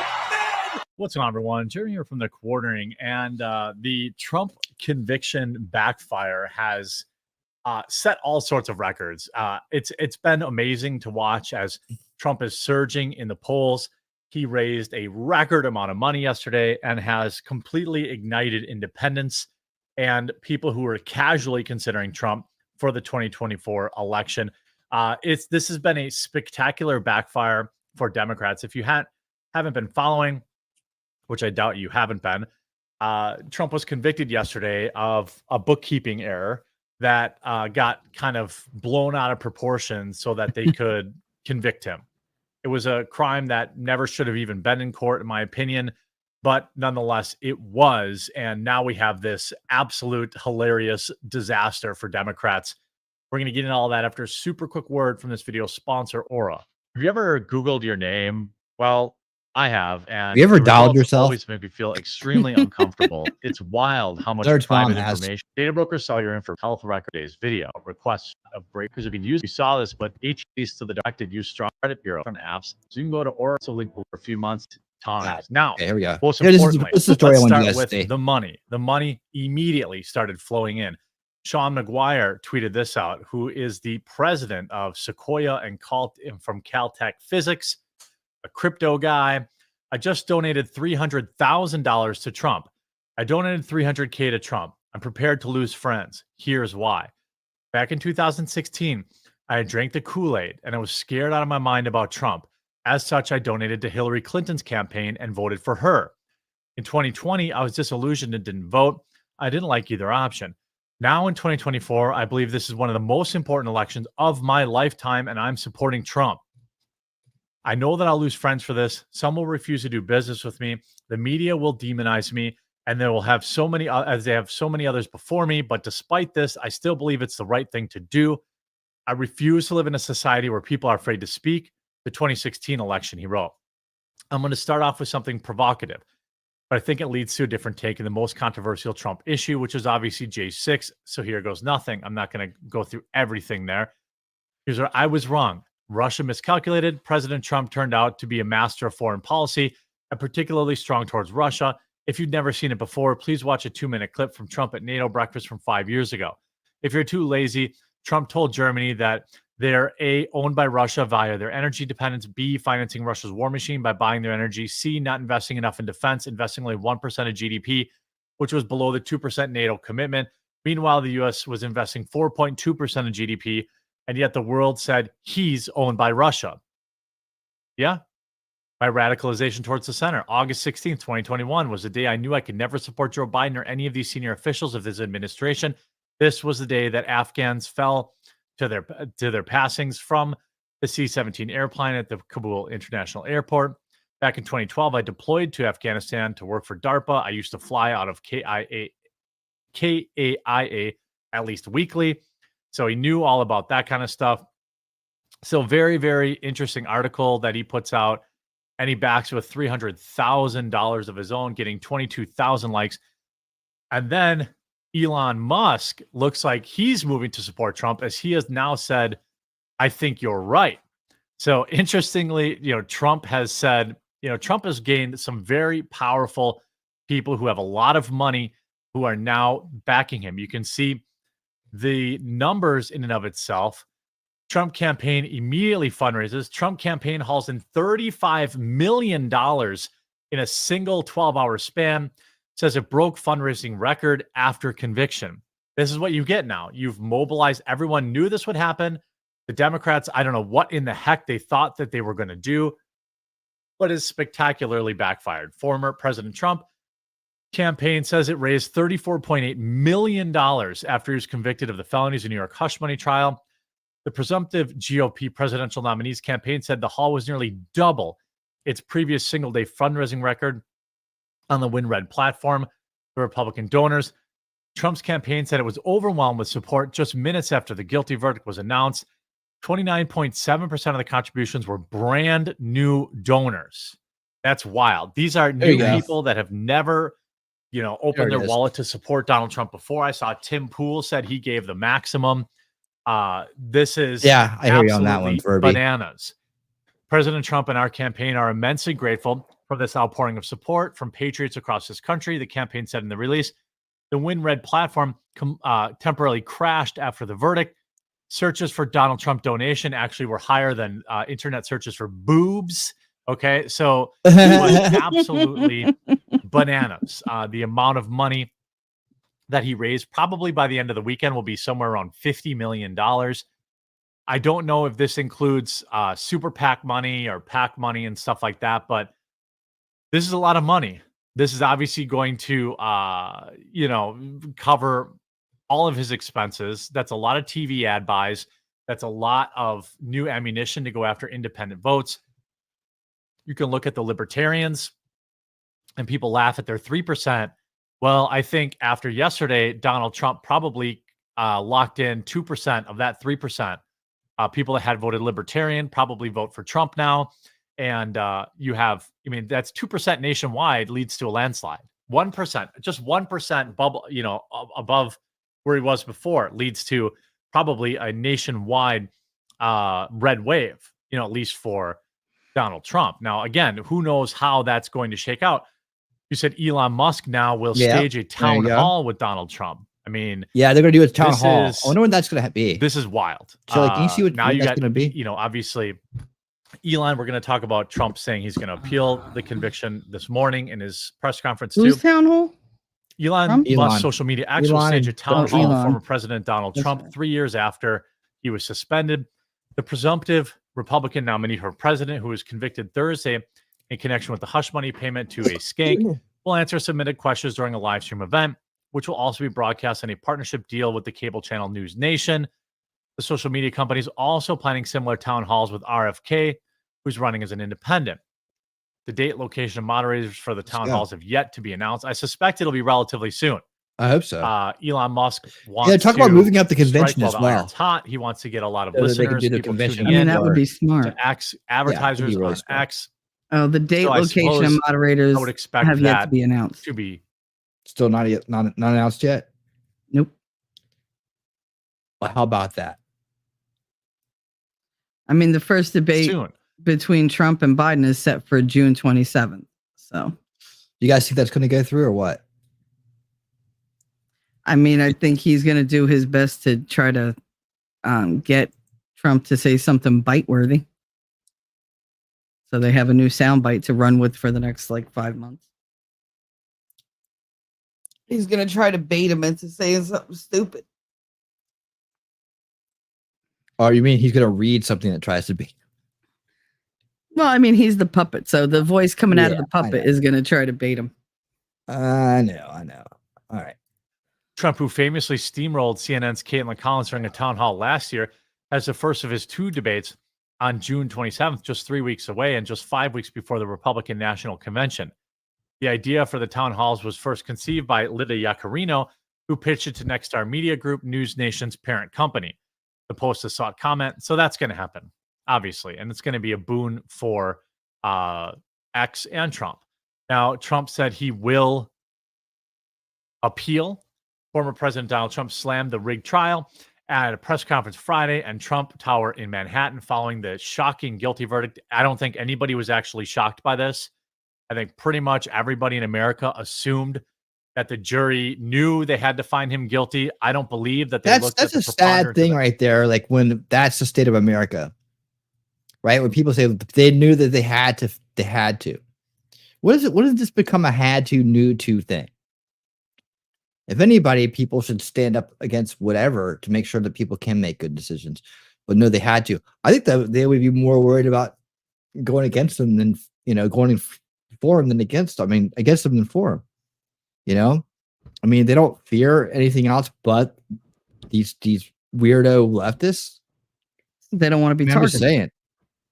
Yeah, but they don't want to be targeted. They don't fear being targeted by anybody else. But that shows you the power, right? It shows you the mind control instead of the many. Shows you the mind control.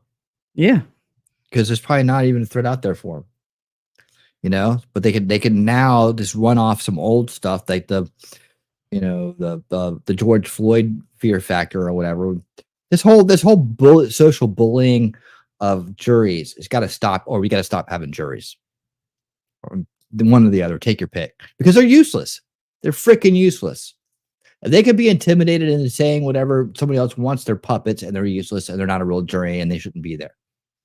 So this whole thing about they're expected to do this or else, right? The fact that we're just glossing over that's an actual thing, a real thing, that's troubling. It's like we've already it's been normalized. You see, this is the way subversion works. Now we're subverted into this new normalized way of thinking. It's not just about taking over a country. Subversion works. The cycle of subversion, the way that it works on so many things, so many different levels.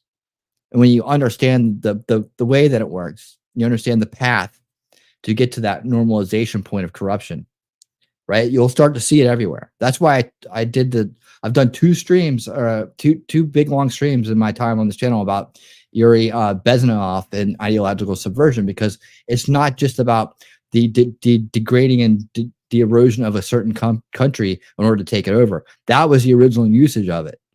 But I said it's been modified and optimized now to be an ongoing secular thing, where it can work generation after generation after generation, or in any circumstance, to normalize, something that's shouldn't be normalized in our country. You know, to allow something to happen that shouldn't be happening. The demoralization prices, the destabilization, demanding rights where you don't need them, demanding recognition and privilege where you don't deserve it, right? And then normalizing that into a normal thing. Well, as we sit here in fetish Pride Month, right? It's just like, we've totally been totally been edged into this whole worship thing that nobody wants to be a part of. But and we're gonna, by the way, our next book on Unrig the Game, this goes along with what I'm saying, is gonna be Woke Inc. by Vivek Ramaswamy. I'm excited. That's gonna dive into exactly what I'm talking about right here. How he's gonna tell us from the corporate level exactly that they don't really care about these causes, but they're doing it to take your mind off the fact that they're trying to profit off you, right? And so, it's called the we listened to the intro last night. He said he called it the prestige, right? And they train you on that. So, hey Ellie, how you doing? Hello. Hi, honey. Yeah, they train. Yeah, so they train you on that in the business, whatever. He's going to explain it much better than me. That's why you should tune into Unrig the Game every Monday at 8 p.m. Do the kickoff show here on YouTube, and we go and we read on the free speech platforms, Rumble and X. But we do like a 30 to 45 minute, sometimes an hour kickoff show here. Yep. There you go. I think I found something to take care of the kitten here. Okay. And of course, I told you yesterday, give him catnip like a half hour before your show. Let him run around for half an hour and then go to sleep.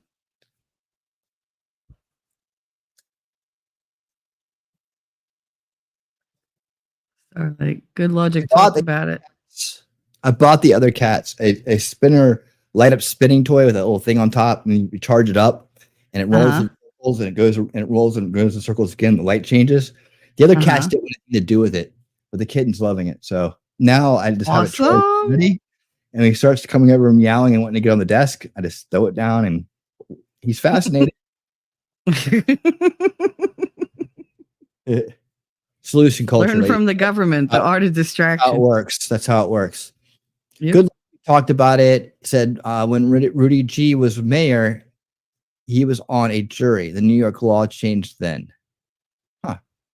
Wait. Good Logic was on the jury, or Rudy Giuliani, the mayor, was on a jury? Rudy Giuliani. That's very interesting. Thank you for bringing that up. The jury had 2 lawyers on it, something more or less unheard of because lawyers tend to control juries. Yeah, no doubt. What is up with that? Of course, we know what's up with that. It's a corrupt system. This is just exposing the corruption.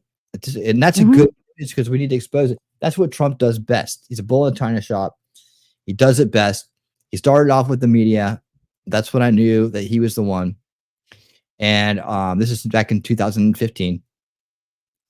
And he's like a magnet for pulling down veils, right? He just does it over and over again. And exposing the neocon takeover of the right when he ran them all out of town. I mean, that's what we wanted Ron Paul to do, but we started the motion. He came in at the right time, perfect timing, of course, when the grassroots level was set, and he put it into high gear. So that, I mean, like, people say this and that about him. Like this is all strategy for me, because I'm looking at the end results, what we're trying to achieve here in the end. And there'll be many people will have to work through in order to get there. It's not going to happen just in one administration. Like somehow Ron Paul is going to get in there and change everything in one administration. And we're back to normal and everything's great. Okay, guys, let's all celebrate now. Let's do hands across America or something, right? Right. But no, you realize when it's been going on our entire life, and for a lot of you preceding your life, it's already been happening. You were born into it. You were born into this war. That it was going to take several tries to get it right and several tries to get it done. So we got a long fight ahead of us. That's why I bring up what I'm doing here. A very unique space in the online world, where we're right on target, and we're looking towards the future as well at the same time. As the solution culture is about being ready for that moment when we do get our chance to try to set things right again, but also to getting there first, right? So keeping our eyes focused on what the root cause issues are, so that when we bring those root cause issues to light, we can actually implement the root cause solutions and not just have it repeat over and over and over again like it has. Some people might think that that's not possible, but I think it is. Or we should at least have a discussion about it like this, on this level, like with these ideas. That's what I'm trying to do. Come hella high water. Just Dawn, Soulless Ginger, how you doing? Welcome. Hello, my goddess. How you doing? You red-headed devil. She's the good kind of devil. She's actually an angel, just disguised in red hair. Okay, Giuliani was actually on the jury as mayor. That's funny. They are still actively barred. Well, here's the thing about the lawyers being on the jury. Yeah, I can tell you how they would spin it to the lefty libtards. They would say, well, we had lawyers, on there because it's very complicated instructions, and they could always help out their fellow jurors by explaining the law. And it lends some sort of legitimacy, some imagined, legitimacy to them being on the jury, to the jury verdict. Say, well, no, they understood because they had lawyers right there explaining it to them. These are people who know the law. They could always use that. They're gonna spin it to their advantage.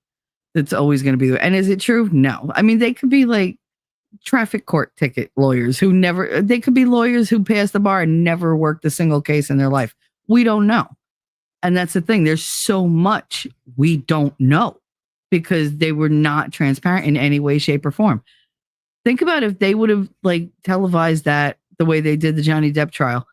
Everybody would see the ridiculousness. We wouldn't have hearsay or secondhand accounts or whatever. You get to see it and hear it yourself. And they were not going to let that happen. There's no way.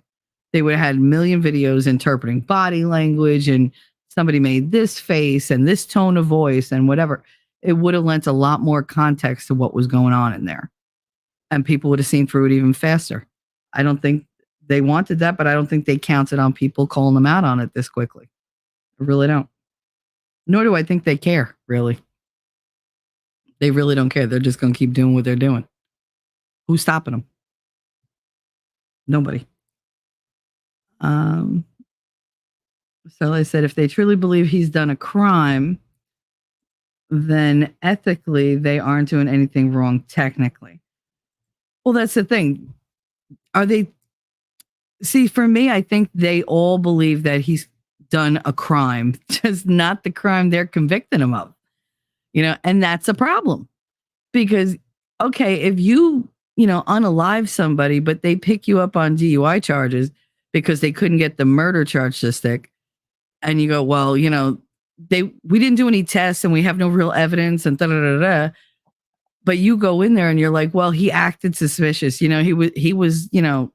wasn't convicted of this, whatever other crime, but he was guilty of it. So if he was guilty of that, because you create the justification in your mind and then you punish for something other than what you're supposed to be on trial for. that's what they were counting on. And I think that plays into it. I really do. I think a lot of them said, well, he's a bad man. So maybe he's not guilty of this crime, but he's guilty of a crime. So this is one way to get him. And then they wash their hands of it when they're done. That's it. They just give in the, instruction and walk away when they're done. And if the lawyers are well-versed, if they are experienced lawyers, they're very good at twisting it to win their case. They're going to win the jury over. It's like a jury within a jury. So, or a case within a jury, I should say. Instead of a jury watching a case, they are the subject of the case. So that's my take on it. I know I didn't, say it the best way, but that's my take on it. It was said the best way possible. Ah, you smooth talking. Evidence. I think that the case against Donald Trump personally was extraordinarily weak. I think that, on its face, I would hope that at least one of those jurors would have thought this is obviously political persecution. I'm not going to convict. Yet they were all cowards and did what they were told to do. Yeah, I don't get this. This is terrible. Now, Trump this morning said he's honored by the legal battle and that we're fighting for our Constitution. The charges were related to him banging a skank. I guess him saying he's going to appeal does not surprise me. Now let's look at the polls.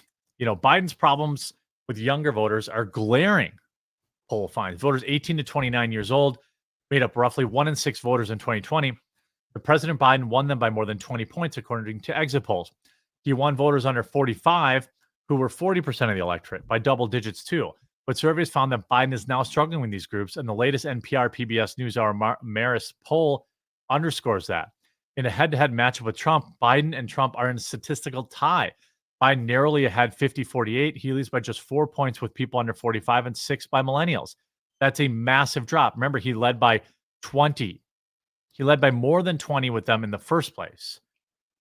I mean, so the fact that he's lost the young vote, not going to work. Not that dog's not going to hunt. And then let's look at the betting odds. Okay. If you want to look at true, actual good data, you look at the betting odds. And this is just after the guilty verdict yesterday. Polymarket presidential election winner on April 15th, Trump was 46-45, up a single point. May 16th, a month later, Trump was up 8 points. Again, these are, if they have money on the line. So when you're a gambling site or, you do offer this kind of stuff, you got to be unpartisan because they don't want to lose money. Now, so he's up 8 on May 16th, plus 0.8. Now, post-election, he's now up 18 with a 56% chance of winning. You can see that the vote his percentage skyrocketed when the trial started, and now with the conviction, up 12% with a 56% chance to win. So this has been a colossal backfire for them. I don't know why they thought that this was going to work. Biden continues to hemorrhage followers due to his foreign policy, and now Trump's base has been more energized than ever just a few months before the election. So we'll have to see if he maintains this energy or if the Democrats do anything else stupid on July 11th during his sentencing. I, for one, definitely would love to see Trump doing a press conference from his orange jumpsuit. I think it would push us to plus 20 or plus 30 even.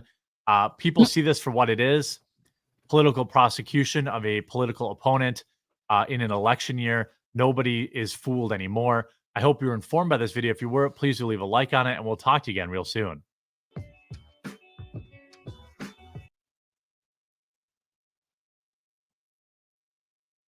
All right, let's take a look at this real quick. Hold on, let me have to switch the screens here.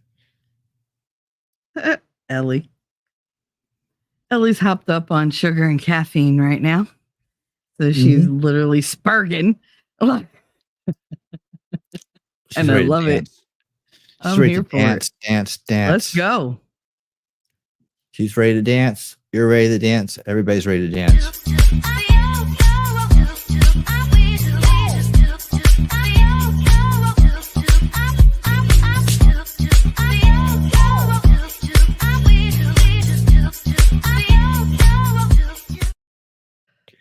Thank God for T-Rex for teaching us all how he dances. Right? It's been the dance of the year for sure. I can't hold it back. I just burst into dance whenever I can. I know. It's about having fun. So this kind of goes along with what we're doing. She means business. We can't tell by her glasses and that look on her face. But here we go. Malcolm X glasses. Yeah, she's getting out of business. So there you go. People, it doesn't matter how or what you feel about Donald Trump, but if you're a true student of the Constitution, if you're a student of law, even if you have a moral standard of justice, all of America ought to be afraid right now for that man to be convicted without the right to adequately defend himself from charges that weren't even stated. We've lost our republic. Our Constitution is dead. And everyone else in America, we ought to be afraid for ourselves. It's not a good thing. And for those that think it is, that's the enemy. There you go. I bet she's from Georgia. What gave it away? The accent? Yeah. Y'all. It is. I know that accent anywhere. Okay. Let's see. Got a lot of talk going on here. Did I miss anything from earlier? There's some Dr. Pepper talk. Let's see. All right. Ellie said McDonald's has a McFlurry called the Grandma McFlurry, and she asked, "Is it made from real grandmas?" I hope so. Only the best. Well, we've determined if it is, that's why the ice cream makers are always broken. Grandma got stuck. Grandma's bones aren't as brittle as you think. People thought I was from Georgia. Starlight, well, if we heard your accent, we might take a guess. But does she like the Fanny? The funny. She's funny Fanny. Well, the good news of the week, it's always about things that where people wake up or they come to some kind of like understanding, or they get owned for having really bad takes and being establishment tools. Mm-hmm.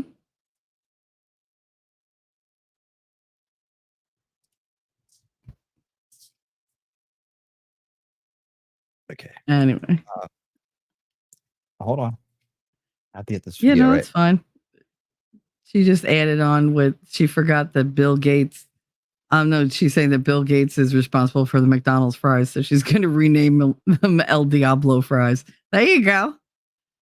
Oh, those fries have been gone for a long time. They've been GMO for a long time. Oh my God. When somebody did a test on them to find out like what the main ingredients were, the main ingredient isn't even potato. There's like 23 ingredients that go into those fries. I was like, yeah, I'm not eating those anymore. Nope. Yeah. And I love those. Oh. To make it to make it short, hold on. To say it in a short phrase, what they are is. All right, there you go. Just like Dr. Pepper's liquid candy. I can't get that out of it. Yeah, that's also corn too. Yep. Yeah. Mm-hmm. All right. We watched a documentary called King Corn. It's from it seems like way back, which we've done so many shows now. I think it was one of our first ones. King Corn will tell you all about the corn industry and how much of what's out there is actually made of corn. You'd be surprised how much corn. It's a life-changing. It's a life-changing documentary because it'll change your perception on the world when you look around and see everything as corn. I hate that you did that because then you played the intermission thing on Documentary Sunday in between the documentary and the movie, and everything at the concession stand. I was like, "That's corn. That's corn. That's corn. That's corn." Like, damn it! That's right. Like, damn you winning. All right, man. So always good news when Don Lemon gets shut down, but getting shut down by Morgan Freeman. Do you think that race plays a part in wealth distribution, or either a mindset that you can't or cannot? Yeah. No. That's Morgan Freeman. Morgan is just so over the race questions. Why is everybody asking me about this shit? Freeman refusing to accept Maddie! race bait. You don't? No. Judge Maddie, what's up? No. Hey, you and I, we're proof. Why would race have anything to do with it? Put your mind to what you want to do and go for that. It's kind of like religion to me. It's a good excuse for not getting there. Yeah. You know, I said, and it's probably getting me in trouble, but I said to some of my colleagues recently, so I know that it's an issue, but it seems like every single day on television, I'm talking about race, and it's because of the news cycle. It's in the news, but sometimes I get so tired of talking about it. I want to just go, this is over. Can we watch more? I have not seen this. His answer to me, then just stop. Move on. And if you talk about it, it exists. Right. Yeah. It's not like it exists and we refuse to talk about it, but making it a bigger issue than it needs to be is the problem we have. Yep. I don't think wealth and genetics have anything to do with each other, actually. If you're born in the U.S., it really doesn't matter the condition of your birth. Mm-hmm. What matters is what you inherit from your nurturing, from your environment. Whether or not you're going, I'm just from the standpoint of having been born with little. You can always get out of that. Poverty is just. But environment effects. Yeah. Say you're born as one of the untouchables in India, there you are. And if you're born into the super rich, there you are. Here, you can be born to the super rich, but 3-4 generations down the line, it's gone. I was born in Memphis, Tennessee. I had a long haul. Got any people from Memphis in the house? Let's hear it from Memphis. All right. Here for Tennessee. From where I came from. Agreed. To here. But here we are. Right. So the proof of the pudding is in the eating. And here we sit at the dining table. But it's hard when you say that to some people, because they say, oh, there you go with a pull yourself up by the bootstraps thing. And, you're just being respectable. Not everybody can do that. Why? Everybody can. I love this interview. It's been around for a while. Everybody doesn't. Courage. Courage is the key to life itself. There are a lot of people who are born in situations where they say, well, I'll never get out of this. So they won't. I say to people, I knew one of them. I would like to have done so and so and so. So you could have done it. So, well, I couldn't get out of here. Man, the bus runs every day. This is an older video, but I think it's still relevant today. I just found it so refreshing to hear Morgan Freeman challenge the race-based narrative, especially with a race-baiting queens such as Don Lemon. He highlighted that individual empowerment along with hard work and determination are the keys to success here in the United States, especially in this day and age. Do you agree with his perspective? Be sure to let me know in the comments below. Yeah, if you agree with his perspective, please give me a thumbs up on every platform. All right. Morgan Freeman wants you to. You better do it. All right.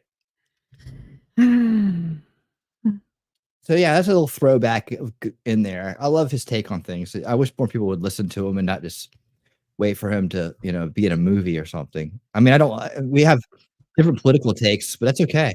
I mean, he's got the other part down, so we're good. We're good. He'll come around. Maybe after this thing, you'll see him come around. God, YouTube really. Go ahead. No, it's sometimes they're trying to get the videos together to get started. It's so clunky. It's like, okay, it's moving around constantly and making it take twice as long. So here we go. Anyways, we're going down this route right here. Black Trump voters take turns schooling the Breakfast Club on why they support something. All right. That's something that goes off the screen. But this looks pretty good. Let's check it out. To just start off right at the top. Hold on, time out. Yeah, she called him a queen. I know. That's funny. That was hilarious. Because there was some breaking Not news wrong. just as we were filling out here today. And I want to make sure that we update everybody on there. The trial for former President Trump just concluded, and the jury just delivered their verdict. So for those of you who have not been informed yet, he has been found guilty on all 34 counts of. And the sheep clap. And somewhere up in the balcony, Padme says, so this is how liberty dies. Fraud. It's important to note that despite the initial statements trying to politicize this verdict, saying that it was somehow partisan or Democrats. What? Or what have you, Donald Trump was convicted by a jury of his peers. He doesn't have peers. I have a problem with that. Get him, Shelley. Shelley has a problem with it. I have a problem with them saying he was done by a jury of his peers. Trump does not have peers. The very definition of a peer is someone who is equal to you on your level in your age range. Unless there were a bunch of 80-year-old billionaires, who ran the country, he doesn't have a peer, let alone 12 of them. And them saying it was done unanimously. No, it freaking wasn't. We weren't even allowed to see the documents that the jury handed back, which is completely unbelievable because we always get to see them right as they're done. But there are no peers. So from the very beginning, putting him in a regular court of law made no sense to me.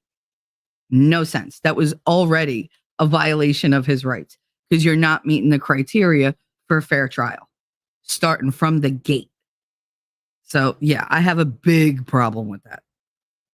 In fact, usually it is the poorest and the people with least resources and the most marginalized, and often Black and brown New Yorkers that experience the. Oh, what about yellow? You didn't include yellow. Actual miscarriages of justice, not just in New York, but across the country.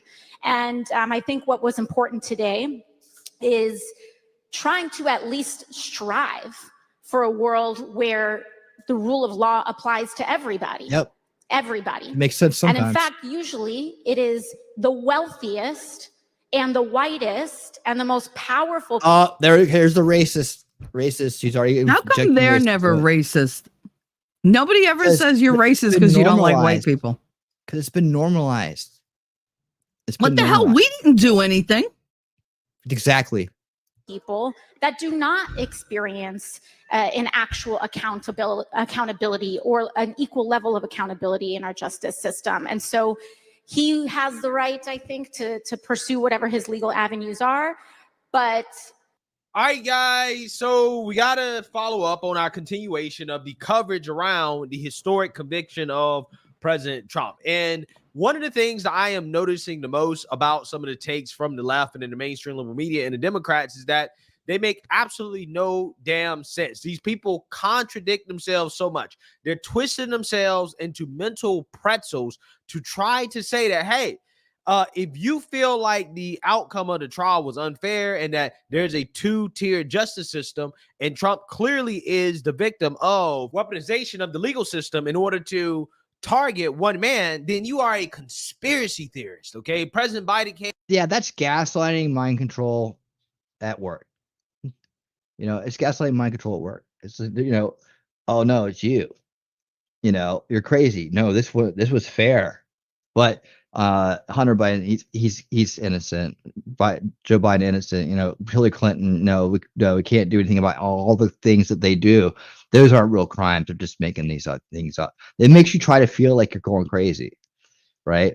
When you see people that are committing crimes getting away with it, and then you see people that haven't committed crimes getting convicted of them, and to the most extreme degree, the most extreme fines and sentences, and the most extreme trials where they don't have actual rights. Weird shit happens and it's okay. But then they say, well, that's real justice. But yeah, not saying that Joe Biden is too senile to stand trial, but he can be president is okay. I mean, yeah, the gaslighting is wild. Yeah, it's just, and people don't even understand it. They don't even get it. And you're going to hear all these first veil establishment buying in people, come out and give the one line talking point on all this, right? And you're hearing the programming. You're smart. You're the smartest crowd out there, right? You're hearing the programming already. You know, no one is above the law. There's one. There's one. Mm-hmm. That one's been shuffled around, hasn't it? The next one. No one's above the law that we just created. I'll tell you from the other night. The next thing is going to be the felon part, right? The felon part. I said that when it happened. You know, oh, they're doing it already. Yeah. Yeah, I know. You can look when you've been doing this as long as I have. You can, and I'm sure a lot of you can do this too, right? You can hear the talking points on day one. They're gonna run with. You're starting to get really good at it. You're gonna be able to pick them out. Like they're gonna stick out like a sore thumb, right? And one of them was like, I heard Rachel Maddow say it. I was like, okay, there's one. They're gonna put pressure on for the convention to say, what are the Republicans going to nominate a felon? Is it okay for them to do this? Right? They're going to run that into the ground. The next one is the defense. That's going to be the sword. The shield is going to be no one's above the law. Well, and then you point out that it's, you know, all these other people. Well, they didn't get convicted. You know, it was a jury of his peers. That's the other thing you're hearing too. The other backup, the other validation. And Shelly knocks that one out of the park when she counters it. So listen to her counter on that one. It's pretty badass. Came out and said today that you are also a dangerous person if you question the outcome, if you question the integrity of that trial and whether or not it was actually fair. But at the same time, they will say, well, if it didn't happen in New York, this would not have happened. This would not have been the outcome, which would suggest that it was political, because the only reason that there would be a different outcome in a different state would have to be because of politics. That would be the main reason. Also, on top of that, what they will say is that, well, no, you don't understand. Trump is not the victim of a two-tier justice system because he's white and wealthy. It's not possible. Those people experience privilege. Okay, the people that are actually really the victims of the two-tier justice system are the so-called black and brown folks. So essentially, you're acknowledging that the system can be weaponized. Now, I'm not entirely sure why is it that the system can be weaponized against millions of so-called black and brown people, right? Systemic racism, which is something that Biden is partially responsible for, but he, for whatever reason, never gets punished by the Democrat Party or the Democrat voters for this so-called systemic racism that he helped construct. But anyways, you acknowledge that the so-called systemically racist system can be unfair and target millions of so-called black and brown people. It can be weaponized. You're acknowledging that that is a possibility, but it's not possible for the legal system to be weaponized against one man who is Trump, who you say that people like him get off usually because they are white and wealthy. Now, Trump is white and wealthy, so he has those privilege stones, okay? Now, since Trump has those privilege stones and he still got convicted, what else would explain it? Because usually the white and wealthy get off, again, according to AOC. I'm trying to make the connection here, right? What else would explain Trump getting convicted or you seeing this actual justice happen unless there was some other factor? Because according to these people and their logic, well, if you're white and you're wealthy, you get away with this type of stuff. You can buy your way out of it. You got white privilege. But for whatever reason, being wealthy and white privilege didn't help out Trump in this situation. Again, why? Yeah, where's the privilege? Where's the privilege? Could it be because of the political part of it, right? Can it be that maybe the political nature of this whole process overrid the white and wealthy privilege that the left claims that Trump has? I'm just saying, because if you go with leftist logic, okay, if you go with their logic, if you take their arguments at face value, it doesn't make sense for this outcome to happen unless there was some other factor, okay, that override Trump's white and wealthy privilege, okay? Because otherwise, according to leftist logic, doesn't matter if he's guilty or not, he's going to get away with it because he's white and wealthy, right? But that didn't happen in this situation. Again, to me, it would seem like there has to be some other factor that would play into that, okay? Maybe the political angle of it. I'm just saying, this is one of the reasons why when you actually listen to these people talk and how they go out of their way and they jump through hoops to try to say, oh, it's not political, it's not rigged, but then they'll turn around in their explanation of why it's not political or why it's not a sham or why it's not rigged. They will admit that, oh, yeah, it is political, right? Or that, yeah, it is a sham. And you can't forget that you have people like Joy Reid, who just a couple weeks ago was parading around Marilyn Mosby, who happens to be a black woman, who got convicted of perjury, lying on paperwork in order to buy some house in Florida while taking advantage of pandemic relief rules, right? They paraded her around. She's screaming racism. Oh, the DOJ is weaponized against me, even though her theory made zero sense whatsoever. Okay, she claimed that it was political and racist, even though she really didn't have any evidence to back that up. Like there is nothing there to substantiate her claims, unlike Trump's claims, right? That's the difference. Trump's claims actually have some meat to them. Marilyn Mosby's claim had no meat to them, but yet Joy Reid sat there and nodded her head like a seal. Okay, nodded her head, and just went along with all of these claims, right? Oh yeah, the system's being weaponized against you. Yeah, because you're a black woman. It's totally possible if you're a black woman. But if you're a white man that usually experiences white and wealthy privilege, oh no, there's no way that the system is being weaponized. Again, they've managed to can't happen. And it's so hilarious conjure to watch that these up. same people who literally supported riots in the streets over what is supposed to be a two-tier justice system, right? Over what's supposed to be a systemically racist system that's unfair to black and brown people, and that is weaponized against people because the government doesn't like you.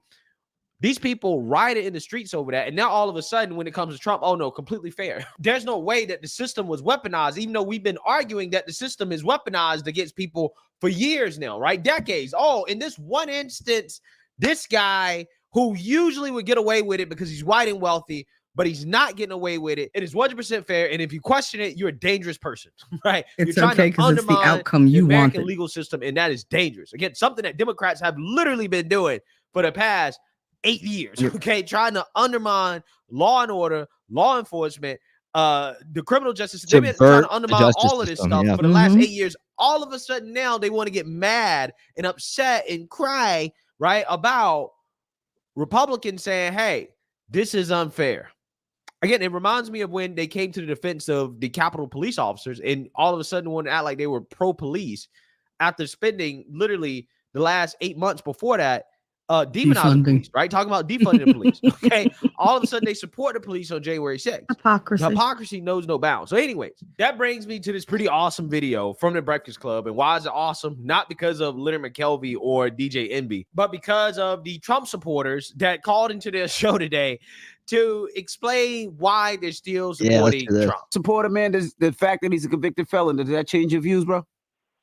Not at all, man. I got plenty of homies who have felonies who are good people, man. Who are good people. Okay. All right. That's all you got. Good folk, man. Are you voting? Are you voting in November? Absolutely. I voted last time. Who'd you vote for last and the time before that? For Trump. I did. I voted for him. Listen, the first time he got in, I didn't vote for him, but the second time I did. Oh, so you voted for Hillary in 2016? Nah, I wrote in Bernie Sanders. I ain't even gonna front. How the hell you? Oh, you wrote in Bernie Sanders. Okay, so you wrote in Bernie Sanders. Wrote in Bernie Sanders. I voted in Bernie Sanders. You voted 2020 for Trump, and this year you're gonna vote for Trump again. Yes, sir. Let me get right to the meat and potatoes, baby. Okay. Listen, I'd rather have a president, right, who's gonna be honest and show me that he's the a-hole than have a president who's gonna lie to me to try to gas me up to get my vote, man. He came on there and said, "Oh, if you don't vote for me, you're not black." Hold up. What Biden? What you talking about? Like, you know what I mean? Come on, man. Even Charlotte, man, I felt it in your voice when you heard that. You stuttered real quick, like, I didn't stutter at all. You stutter every day. I didn't stutter at all. I felt the vibrations through the airwaves, brother. I'm telling you. People like Charlamagne the God, who is woke, who definitely likes to complain about the so-called systemically racist system being weaponized against black folk, doesn't seem to understand why black people would support Trump or why some black people would resonate with what Trump is going through. Again, despite Charlamagne saying that, hey, the system is systemically racist, it targets black people. Now, again, you know, I have questions about Charlamagne's own personal experience. I mean, the guy's name is Leonard McKelvey, okay? I mean, I don't think that he's ever experienced any racism with a name like that. There's never been a resume that he submitted that was denied because his name sounds too ghetto, right? I mean, I'm just saying, Charlamagne, I got questions, but yeah, 3 tiers. You know, it seems to me that somebody like him would automatically kind of understand why some black people would resonate with what Trump is going through. So without further ado, let's get into it. Good morning, brother. Peace, TK. What up, Charlamagne? What up, Jeff? What up? What's your thoughts, brother? Well, I'm gonna tell you, man, I feel like Trump got did dirty. And I don't trust the system at all. You know what I mean? Especially being through the system. I'm the same one that called yesterday about that dog situation. So it's like after you've been railroaded by this system, and you see that when you walk in the courtroom, they want you to be guilty. You're gonna be guilty. I don't got no trust in that process at all. You know what I mean? I rock with Trump. I feel like that he way better than Biden. You know, Biden, I can't stand him. Biden the devil, man. Biden the same one. Y'all remember them policies from the 90s? I know y'all got family members that was victim of that. The 86 mandatory minimum sentencing, the 88 crack laws, 94 crime bill. Yeah, for sure. Okay. Well, thank you, TK. Cool. That went away behind that nonsense. And so how can anybody black vote for Biden? The antics that those people take, right? He going to black cookouts all of a sudden. He doing all this stupidness. It's like a slap in the face. I respect Trump because at least Trump real. But yeah, so before Charlemagne responds with his nonsense, I want you guys to understand this caller is logically consistent. He's correct. He's saying, listen, if Biden passed all these bills that you guys claim are systemically racist, these bills have contributed to holding black people back. Okay, one of the reasons why black people can't get ahead, why there's not fathers in homes. How in the world can you support somebody like that, especially when you're supposed to be fighting against systemic racism and fighting against racism, right? If racism is such a big deal, why are you rewarding a man that helped construct a system that you claim is holding black people back? How can you support that? It doesn't make sense. And they can't give any examples of 100% right. That's the thing I don't understand about these people. Okay?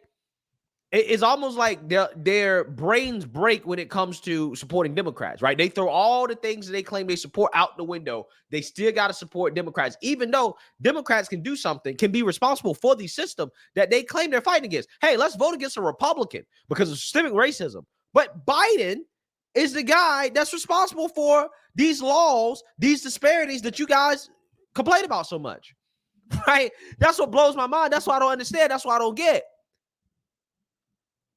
But again, this guy is actually being logically consistent, unlike Charlemagne, who is one of these people that complain about this stuff so much, but yet he doesn't actually hold Biden accountable for doing it. He doesn't hold Biden accountable. How can you vote for a man that is responsible for the system that you claim has hurt so many black folks? I don't understand it. I don't get it. But real. He might sound stupid. He's not articulate. Whatever. My quality of life. They're pushing back, man. That's good. They're calling in the places where the big mouthpieces are to do it.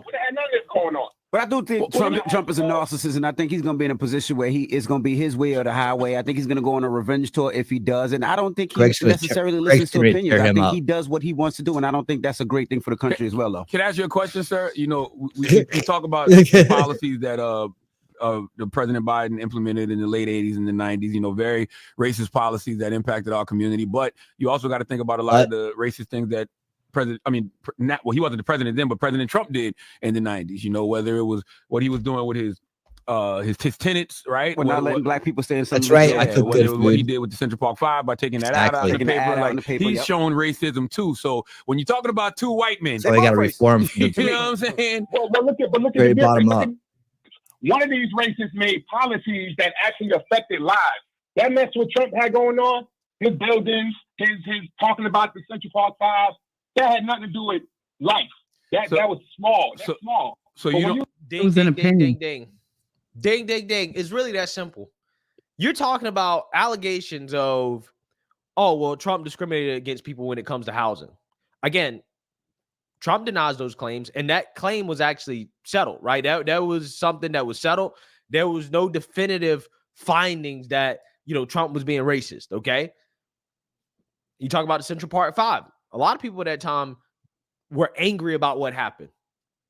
Trump was one of those people that was angry. Doesn't mean he targeted them because they were black. A lot of people were fed up with the crime that was going on in New York City at the time. But when he was actually president, how was Black America doing? That's what really matters, right?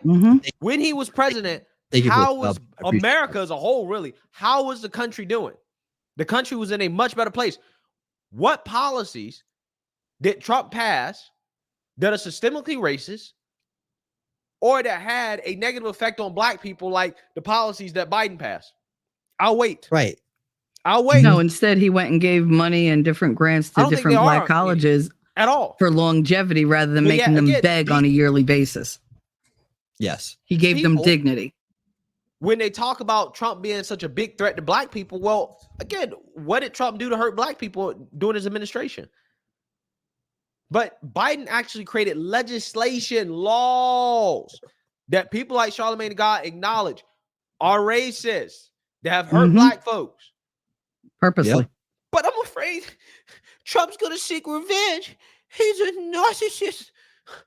I don't know if that's good for the country, right? This is what people like DJ Envy is saying, just straight NPC response. You already have a tyrant in the White House. You're worried about Trump being a tyrant. Trump has already proved he's not that, right? Because we had an opportunity to be during the pandemic. He chose not to. If there was a time for Trump to be a dictator, it would have been during the pandemic. He chose not to. But Biden did take advantage of the pandemic to become a dictator. Biden is the guy that these people claim that they're so afraid of, and that's why they won't vote for Trump. That's the excuse for not voting for Trump. But the guy that they claim that they're afraid of so much is already in the White House. That's what these people don't understand. That's what they don't realize. And that's what's so frustrating about these individuals. They don't. The caller is probably more informed about the issues and is thinking more logically consistent than these two people. But these two guys have the big platform. Mm-hmm. Again, it's amazing. Also heard on this show, Charlamagne the God respond to another caller. It's not dictators. Who talked about how, you know, people had money under Trump. Well, people only have money narcissistic at all the either. Pandemic, and Trump gave out the stimulus checks. Again, such a stupid response. People need to look in mirrors as they speak. Before the pandemic, Trump's economy was doing great. Housing was affordable. The cost of living was much lower. The economy was booming. Okay, consistent GDP growth. We were getting people out of poverty. People were getting off food stamps. That's when people actually had money. Okay. So to pretend like, oh, well, people only had money in the Trump administration when he started passing out stimulus checks. Foolishness. Another NPC response.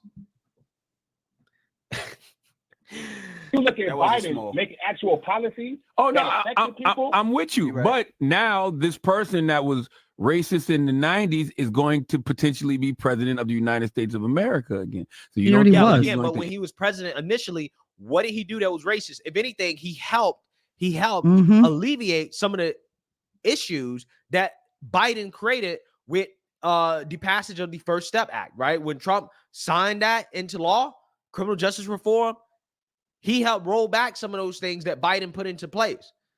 So again, what Charlamagne the God is saying here is just it's nothing but emotion and just derangement. But it's not founded on any type of facts. Okay. It's not founded on facts. It's just founded on, well, I'm black and I got a radio show, and I just can't come out here and say I don't support Biden. I have to support Biden no matter what. I'll call him a racist, but I'm gonna say Trump racist. I'm not gonna base my claims of Trump being a racist or a worse racist than Biden off any type of facts or anything like that. I'm just gonna base it based off my emotions and the fact that I know that I'll lose my platform, that I'll be kicked out of the black community, I'll be called a sellout and all types of racial slurs if I come out here and really tell the truth, right? If I actually use logic, okay, in reasoning when it comes to who I should support and who's better for this country, not gonna be good for my wallet, right? That's what's going on here. Implement his money is more important than the people he can change the mind. Playing white devil's advocate. No, not at all, not at all. Because when Trump was in office, I didn't have the problems I have now at all. I don't think it was ever about a black and white with Trump. It's definitely about a black and white with Biden. Okay, all right. I'm just boom, boom. And here's the thing. If you pause 1 second.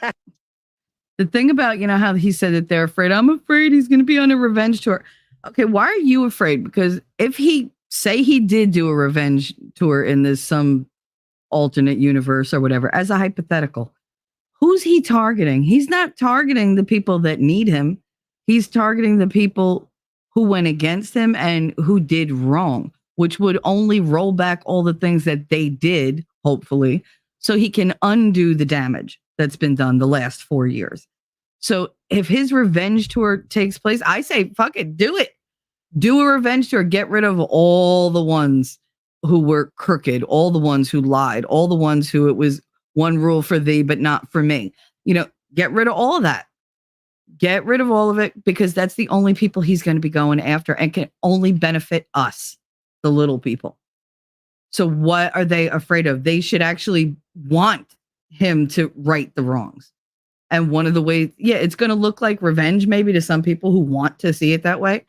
For us, he's fixing the problems. That's all we see him doing.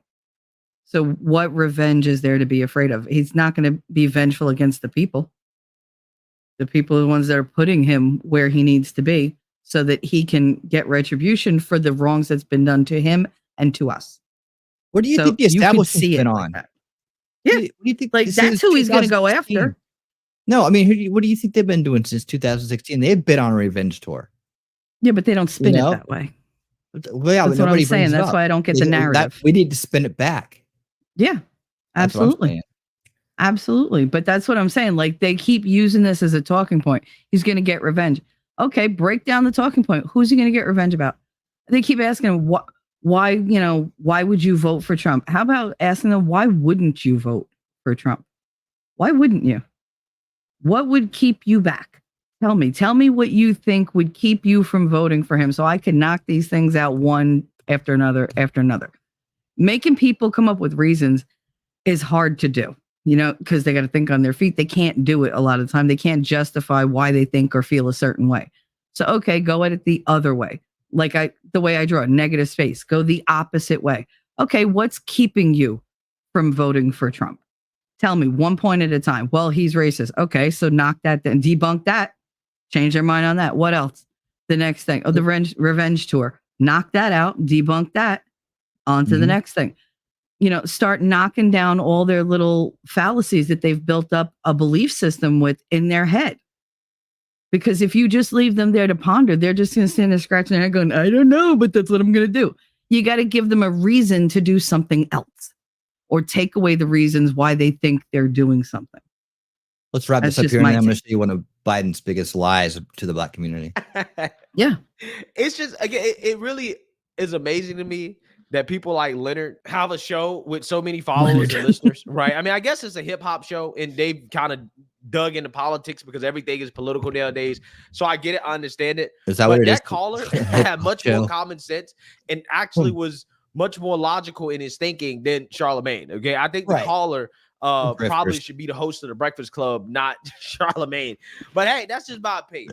Charlemagne thinks he knows everything. Hypocrisy for the left here, hence the name. In a sense that usually they're against this type of stuff, except when it comes to their political opponents, which is all the more evidence that hey, this is political. Okay, because otherwise, they will be against this. They will be agreeing that it is weaponization. Okay, the system's against me, right? But again, because it's Trump. Now, all of a sudden, they're quiet about that. It's not possible for the system to be weaponized. In fact, they'll say that, well, I don't know how Trump got convicted because he has white wealthy privilege, right? Now, again, it's just so funny to me to listen to these people talk. They don't make any sense. The worst part is that they don't even know they don't make any sense. So let me know what you guys think. Make sure you like, comment, and subscribe. Most importantly, share a Black conservative perspective. Peace. There we go. All right. Get this out here. Hold on. Thomas, I know it's justice, not retribution. But they're not going to spin it that way. So if they want to put a label on it and say revenge or retribution, okay. What's wrong with that? If you're going after the people who have done wrong to you and the country and who want to subvert the nation, who want to change us and turn us from a, democratic republic into a communist state. What's wrong with that? What's wrong with going after the enemy of freedom and liberty? Like, I think it's a worthy cause. Revenge, they give revenge this horrible connotation, like it's just some spiteful thing. There's a lot of things that go into revenge and retribution. I think you should be able to get some of your own back. Nobody should be defenseless. System. We live in a corrupt system. That's what people keep forgetting. It's like it's already corrupted. They're going to corrupt the hell out of it. Constitutional republic. Sorry, Ellie. You think on your feet. Let's go. Boom. All right. And in their words, no one's above the law except for them. Yep. because they're above everybody, because they're the elitists, and that's the elitist mind virus that they have. You know, that's why, you know, they can say they're on the sides of blacks or women or whatever, or gays or whatever, right? And it's because they really aren't on the side of anybody but themselves. So they don't mind siding with people who cause division and playing like they're altruistic and all virtuous when they're really not, because the means to the end, right? It's whatever means to the end. Now check this out real quick. I just uploaded this because I couldn't find the actual video, but check this out. In 1969, I got involved. In 1960. I didn't edit that right. Anyways, okay, look, I'm gonna play this, but you're gonna see me going back and forth trying to get the right edit point. So it's gonna be a little maddening at first. But in 1969, I got involved. In 1969, I got involved deeply in the civil rights movement, and so I got involved as in 1969, I got involved deeply in the civil rights movement, and so I got involved as a kid in the civil rights movement. I was not an activist. I worked at an all-black swimming pool in the east side of Wilmington, Delaware. I was involved. I was involved in what they were thinking, what they were feeling. I was involved, but I was not out marching. I was not down in Selma. I was not anywhere else. There you go. There you go. Sorry about the crappy editing there. I just want to make sure you guys saw that, because I couldn't find the original video, and I'm actually was going to clip that out. So quick little, it's gone. We'll never see it again. All right. Wolfram said revenge and retribution is what they did going after Trump. A little bit. I think it was more than revenge and retribution. For some of them, it definitely was, but the overall majority, it was about annihilation. They wanted him taken out of the picture so that he wasn't a speed bump to their plans to move ahead. So and the thing is, he's just gaining in popularity. So now it's a mad scramble. Throw everything in the kitchen sink at it and see what, does the most damage, and hope that they can like pick themselves up. So them going after him, maybe in the beginning, it was a little revenge to give him a hard time or whatever, or to make him look bad. Now it's just complete annihilation. Now it's no holds barred. It's bloodline rules. It's just they are going to do whatever they want to do. I know. I told you, you ruined me. You completely ruined me. But I mean, that's how they're going. I was on my way to say it's a complete cage match, and it is. But he's the only one in the cage, and the cage is electrified. That's what they want. They want to destroy him. They want to put him in the spotlight. And they want to make him an example to any other upstarts who plan to get in their way and say, look what we did to him. Don't you dare step up and say something against us. Don't you dare push back. Because if we could do this to him, what do you think we could do to you? That's what you do. When you're a bully, you go after the strongest one in the opposing bunch, and you beat them down. You make them your bitch, and you look at everybody else and go, you want some of that? Step up. And not one of them will. That's the fastest way to control a group that has more power than you. Yep. But good news, people are pushing back, and that's what the good news of the week is about. Because absolutely. That's right. And not only that, because after good news of the week, we do it.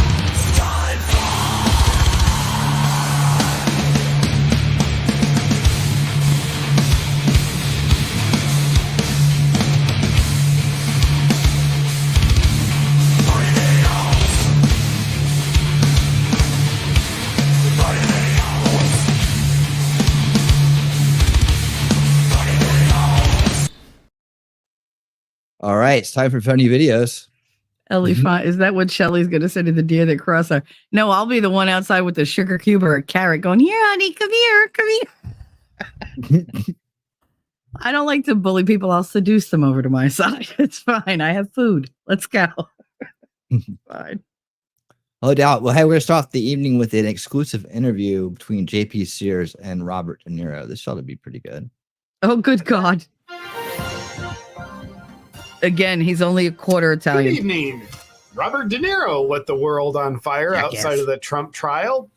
let's just say things went well. So tonight we have a special report giving you the full breakdown on just how well it went, along with a special sit-down interview with De Niro to talk about it. Just a couple days ago, Robert De Niro, representing the Biden-Harris campaign for re-election through mail-in ballots, had some deeply nuanced takes. Take a look. Under Trump, this kind of government will perish from the earth. I don't mean to scare you. No, wait, maybe I do mean to scare you. If Trump returns to the White House, like an audition kiss these tape. freedoms goodbye that we You had to all read take that, for huh? granted. The script. Not only He's that, used to that. but he also faced a bit of Literally an gets paid for it. angry crowd who wasn't willing to take his made-up words at face value, which was a little disrespectful. Take a look. What are you saying? You talking to me? They're traitors. You gotta, I don't know, I don't even know how to deal with you, my friend. Democrats, you are gangsters. You are gangsters. You're washed up. Now, that's a man who I'm for certainly Trump. I'm a appears gangster, confident man. I'd be in calling him what a he liar. stands for. I'd be This calling him all just kinds of in, guys washed up. President Trump has been convicted in his hush money trial. Stay tuned, because we just destroyed our democracy to save our democracy. So things should be good. But enough about Trump. Back to the man who hates him. Useful We idiot. wanted to hear from De Niro himself to get his thoughts about his very impactful appearance in New York. So we sat down with him in his rather sketchy-looking hotel room. Roll the footage. Can you frame me just here up? Yeah. Robert De Niro, it's a pleasure. So, buddy, outside of the Trump trial, you delivered a rather polarizing speech. That went well. Yeah. But seriously, it didn't go well. Most people hate you now. Are you doing okay? No, I'm okay. It's okay to let your emotions out, Robert. Okay, you don't want to talk about it. It's kind of weird that you and Sam Bankman-Fried have the same bodyguard. Are you a little nervous that people might find out about a mysterious connection that might be going on there? I'll be nervous about it, but at the same time, it's a nice thing. It's always nice to be safe. And, you know, it is remarkable that you found the time to take a break from your acting career to do this speech for Biden. How many years past your prime would you say you are? Over 60. Well, you said, yeah, 60 exactly. That's a long time to be irrelevant. Yeah. What made you decide to step out of your lane and act like you have half a clue about what's going on in America? Well, I wanted to act. That's great. Like, if you can't get an acting job anywhere else, you took to the podium to act like Biden's a good president and Trump is an evil dictator. And you said some things that some would characterize as made up, right? Like you said, if Trump gets back in office, he'll never leave. You left Where'd before. you come up with that? That's not real. Well, yeah, everyone knows it's not real, but I think it's super creative of you to come up with that. Did you have any help? No, I just learned it on my own. Now, I loved your strategy of walking to the mics with a mask on so you could be medically protected. And then precisely at this point, you knew you were COVID safe somehow. And then when you were at the mics, objectively closer to many more people, you still knew the mask was unnecessary then. Especially with the mask these days and everything. It looks so good on you. And I love that you're still doing science. It made for a great political statement. Yeah. Now, you made a statement that if Trump returns to the White House, we can kiss elections goodbye. Let's take a look at that. If Trump returns to the White House, you can kiss these freedoms goodbye that we all take for granted. And elections, forget about it. That's over. That's done. If he gets in, I can tell you right now, he will never leave. Who wrote this, Bob? So supporting the political persecution of Trump to essentially stop this election helps save future elections by stopping this one. How's that work? Seeing as he's near 80, he's going to leave eventually. What it is. I appreciate your commitment to nuanced thinking. Oh, and you have said that you wouldn't even play Donald Trump as a character in a movie because the man is so evil. presumably because of your superior moral character. And kind of on the other hand, you have played a murderer, rapist, pedophile in Cape Fear. And Juliette Lewis was 17 at the time. Accused of being a pedophile in real life. Oh, and the Paris police did detain you for questioning over your involvement in a prostitution ring involving minors. You've had your fair share of sexual misconduct accusations. Just Roman Polanski's his best friend. You're good friends with convicted serial pedophile Peter Ingard, pictured here close to Epstein's Island. How and are Weinstein. you so fortunate to be involved in circles with such impeccable, superior moral character? So I'm very lucky. And like attracts like. Let's not forget that. You must have a few STDs from all that. 7 now. 7? Your junk must look like Harvey Weinstein's, who's also a good buddy of yours. I remember when you proudly announced the project you wanted to do with beloved Harvey. You keep good company, Robert. And do you think Harvey ever did anything wrong? No. You must appreciate the fact that you're not in jail. That I can tell you. Now, before we bring this thing to a close, we have footage of the first version of your speech and dress rehearsal that I'm told you wrote honestly from your heart before those pesky speechwriters punched it up a bit. Let's take a look at that. First of all, everyone, please put on your masks and keep your distance. Some of us are really weak and fragile, and I don't know why they made this podium so high. I told them I'm coming straight from the bathhouse and didn't have my platform shoes and with he wears me. lifts. I'm speaking to you today because I'm a scared little man, a washed-up actor with lots of skeletons in my closet. Say it louder. People like me need Joe Biden in power, not because he's any good, but because he enjoys the same sick perversions we do. Preach it. Thinking back to that original speech, do you ever think you should have just went with that one? Jesus. All right. I've heard enough from you. This guy talks like Biden. It's been lovely, Bob. Thank you for taking the time. You're doing good work. What a riveting interview. Wow. And based on recent polling, De Niro swayed everyone in the crowd to change their vote from Trump to Biden. And those made-up polling numbers will be reflected once we tabulate the votes and make necessary adjustments to get the correct result. That's it for today's news. Please pay attention to celebrities who speak to you like a tyrant when they warn you about a tyrant who doesn't behave like a tyrant, because that makes sense. Good night.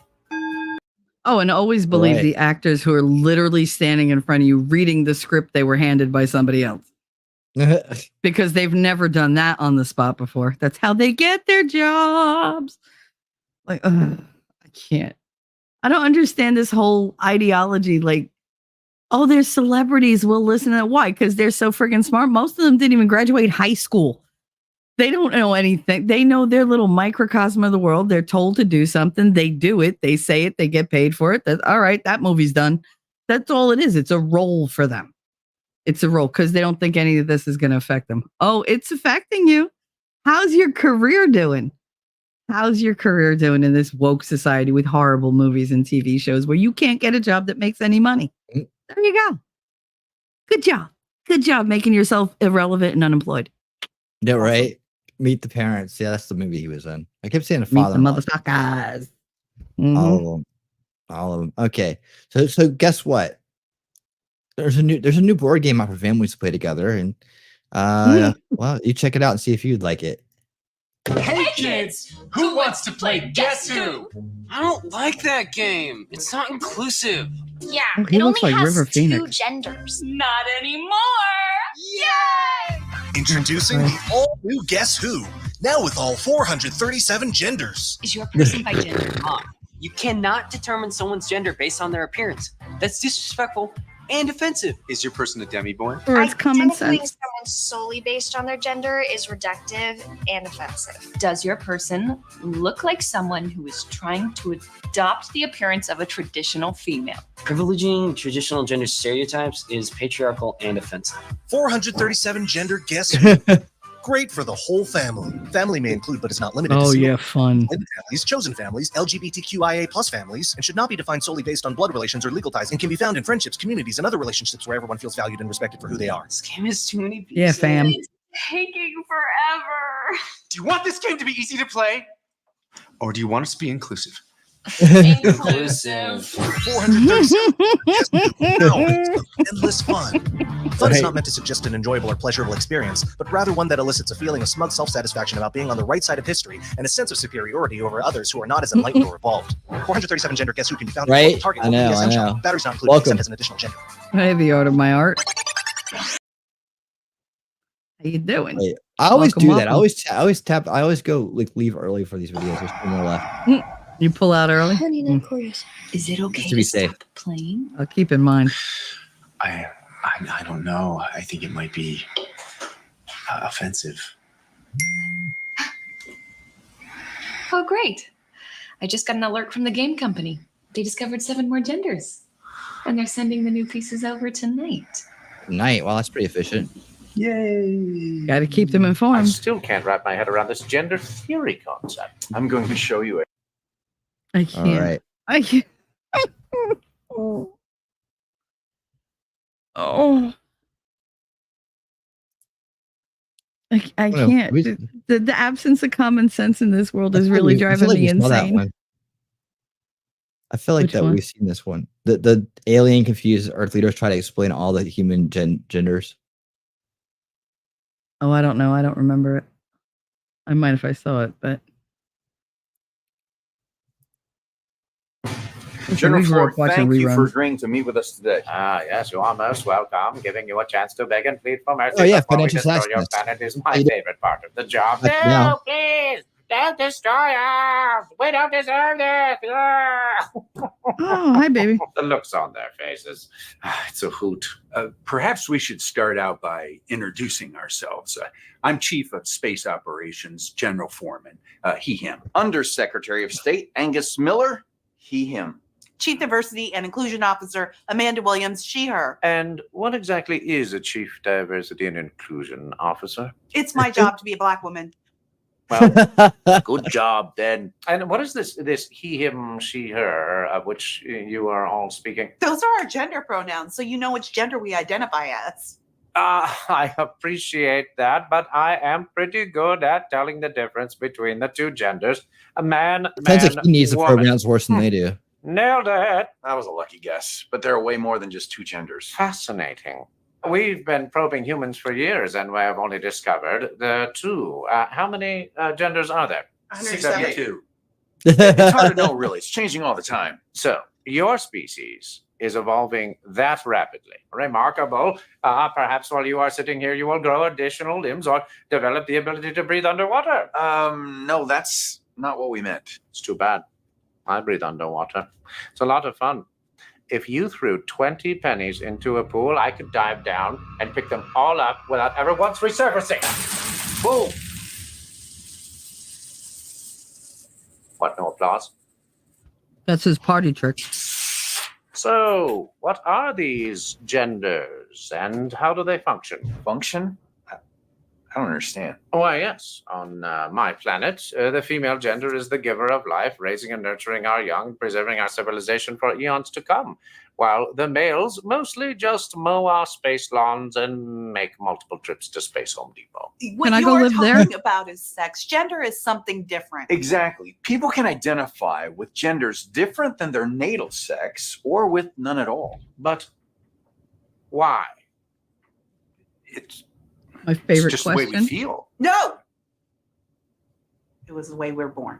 Well, of course, a lot of times they don't realize how they were born until someone tells them. Someone like a teacher, social media influencer. And what exactly Their are parent these when they're various 3 months genders? old and You stupid. have me Right. very curious. Well, there's non-binary, which is someone who identifies as both genders. Doesn't saying identifies both genders imply that there are only 2 genders? Was it? No, shut up. Actually, it's genderqueer. That is the term that refers to people who identify as both genders. You know, like my nephew. I thought that was gender fluid. For the love like of God. my niece. No, that shifts around. No, bigender shifts around, like my stepson. Wait, it can. Oh, unless you're Native American, in which case it's two-spirit. Like my cousin who got into Harvard because they 1/16th Native American. Oh, I understand. God. On this planet, there are people who are men and people who are women and people who are mentally ill. I Yes. understand that confusing. It can be difficult to keep track of all the different genders. There's so many of them. There's gender vague, there's gray gender, demigender, oddygender, omnigender, polygender, and about 10 different kinds of trans. And those are just the ones that my nephew has identified as in the last month. When I was- There's also bigender, which is 2 genders, those genders being male and female, or a combination of all genders, including agender, which is no gender at all. So Space you can interjection. actually simultaneously be no gender at all plus a gender. Pretty cool, huh? The planet has She no just gave sign me a of headache. intelligent life. Official recommendation: destroy. No, please don't destroy us. We don't deserve It's for your own good. Oh, there's that. It's for your own good. Well, sorry. All right, guys. Goodbye. That's fantastic. Yep. And there you Take have the it. Etch-a-Sketch.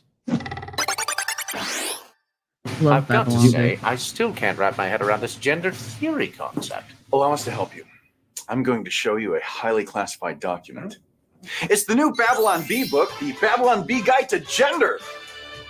It actually helps you choose your gender, gives you all kinds of ideas for your different pronouns or gender flags, and it educates you on all 437 genders. And they got stick figures. They're pretty cute. It all makes so much sense now. Thank you, Babylon Bee. So, does this mean you're not going to destroy us? Yeah. Oh, not a chance. Oh. Did you just watch it? Yep. Nice job. Nice job. They always do funny stuff.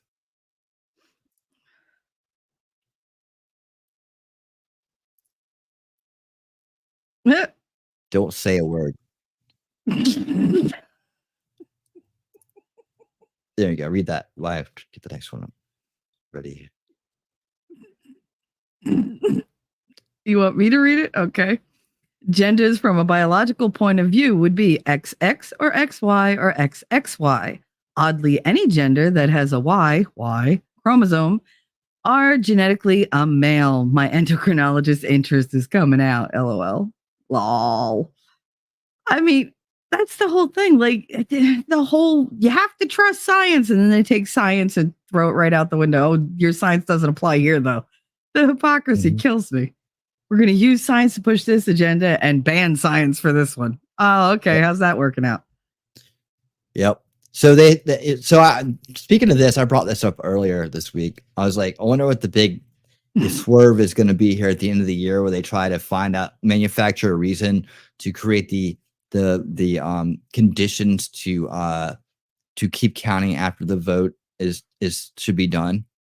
You know, like they did last time.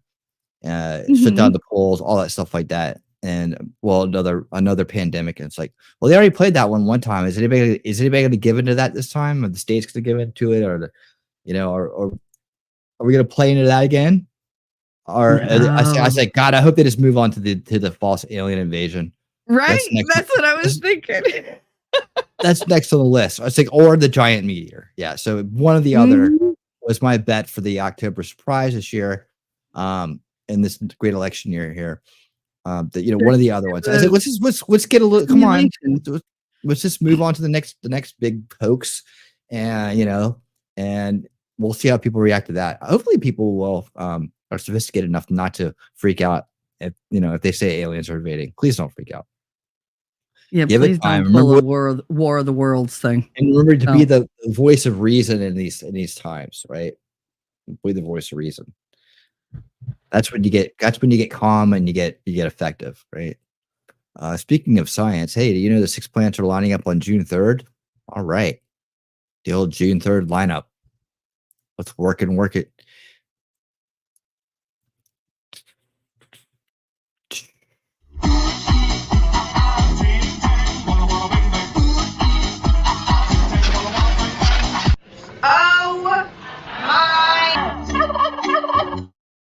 With my art, $2 donate super chat. Thank you so much. I appreciate it. Here comes the judge, right? Judge Maddie. Thank you for the $2 super chat. I appreciate the support. All right. Cool. Check this out.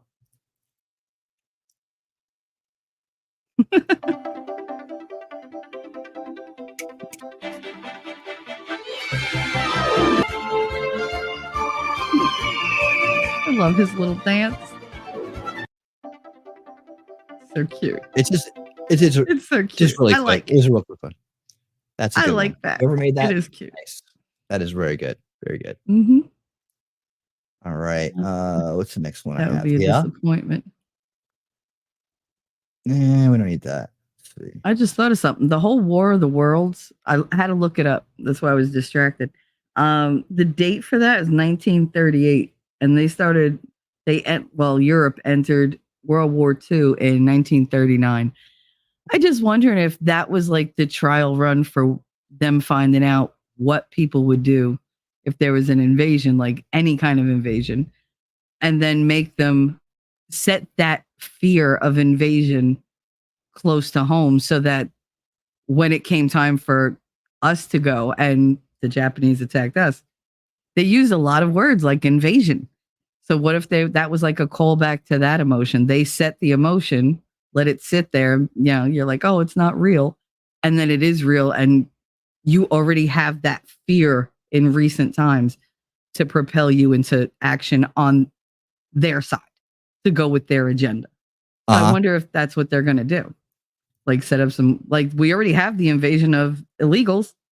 So there's a whole fear and everything. So if they pull that with something else right before the election, but more people are we going to focus on the election, or are we going to focus on the invasion? More people are looking for it, and that's what counts, because the more the curtain is pulled down on their annex and their tactics, the less likely they are to work. But yes, there's going to be a lot of first veil, head down people that don't know any different that are going to fall for it right away. And that's our calling. That's when we have to stand up and be the voice of reason as best we can and resist where they're trying to push those people towards, which is going to be lockdowns or something like that, right?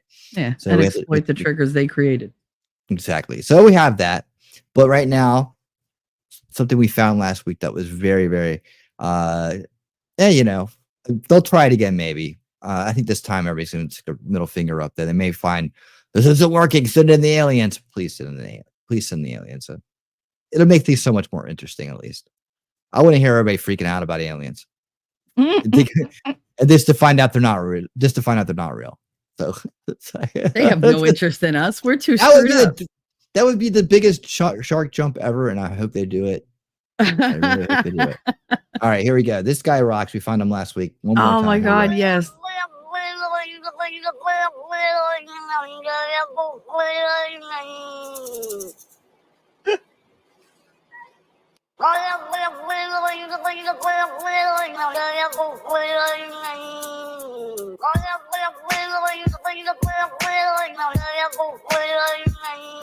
Yeah, your dancing shoes.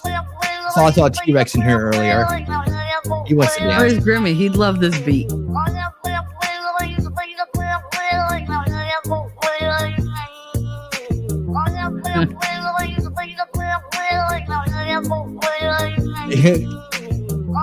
This guy's cool enough to let me share the revenue on this. So I'll take half the video. I could make money anyway. Half the ad revenue, that is. Big Billy, biggest wet Willie, gonna go so clearly now. Voluntary, not so silly, gotta make it out somehow. Oh, the Willie knows the way to go so clearly till the break of dawn. Gonna make it, gonna break it, gonna keep on going, gonna get it on. Oh my God, I love this. You like this one? Now you're gonna be singing this all week.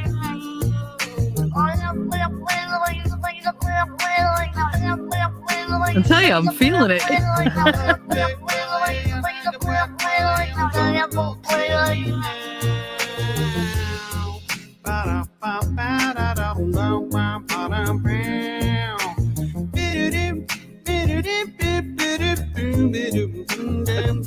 One of those things when you see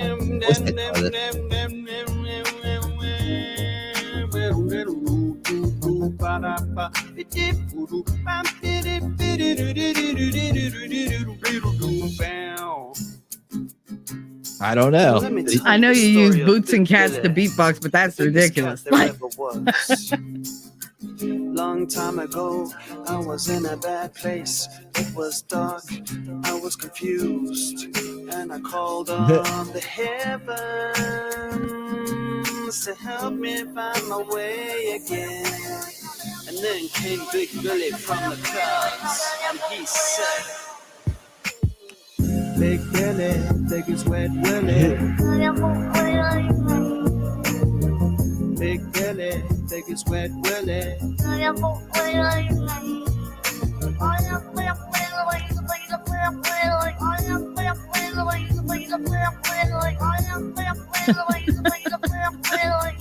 Gonna go so clearly now. He's the mouth harp in there too. It's got a flow, man. He's really good at what he does. Hell yeah. And it's still not as annoying as Baby Shark. He threw the harpsichord in there at the end too. You know, that little mouth harp. That was nice. Uh-huh. Nice. That was nice. I liked it. I dug it. Well done. All right. So, but you know, what we like to do, I always like to end out the funny videos of the week with a nice run of pet video. Funny pet. The kitties. Yes. Love the kitties. Okay. Murray. Sullivan's Island. It's too late to move there, Shelly, but you should have.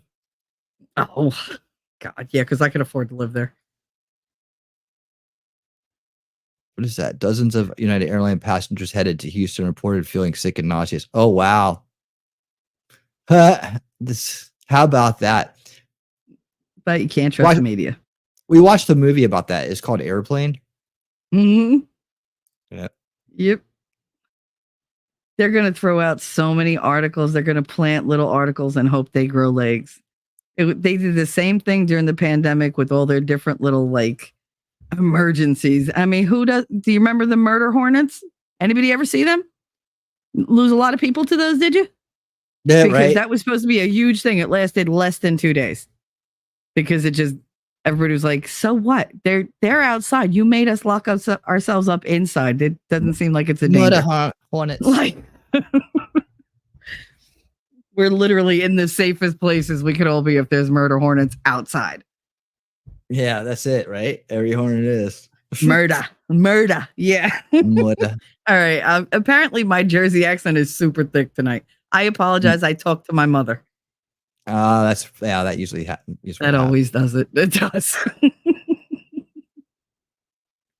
Wait till she lives with me, y'all. Thank you. I would love to be at 1 million subs. That would change things greatly. I could do so much more if I was at 1 million subs. Mm-hmm. I can hire staff beyond all the time. Make it 20. Make it the career, the job, the whatever it is, the prime thing I do, main thing I do. It would be nice. Loyal folks should web ring winning reality. Oh, that would be great. Oh, well, I'm kind of like his publicist. I can't get any freaking traction. I would be into it. Yeah, you know. Another good news I didn't bring up. I should have brought up. I'll bring it up on Monday. For Unrig the game because it has to do with that. But that pandemic treaty fell through. Remember the one we were worried about happening? Oh, that's good.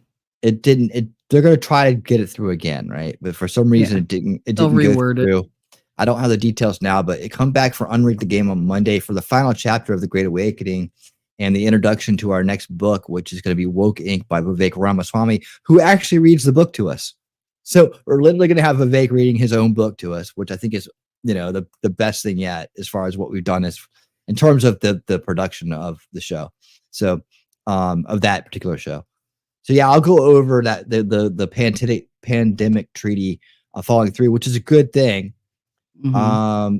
Of course, because it's just a way to get to sign over our sovereignty to the global government, which we don't want to do. Yeah. Thank goodness, right, Starlight? Yeah, 100%, 100%. So that is the question. That's one of the best news of the week, actually.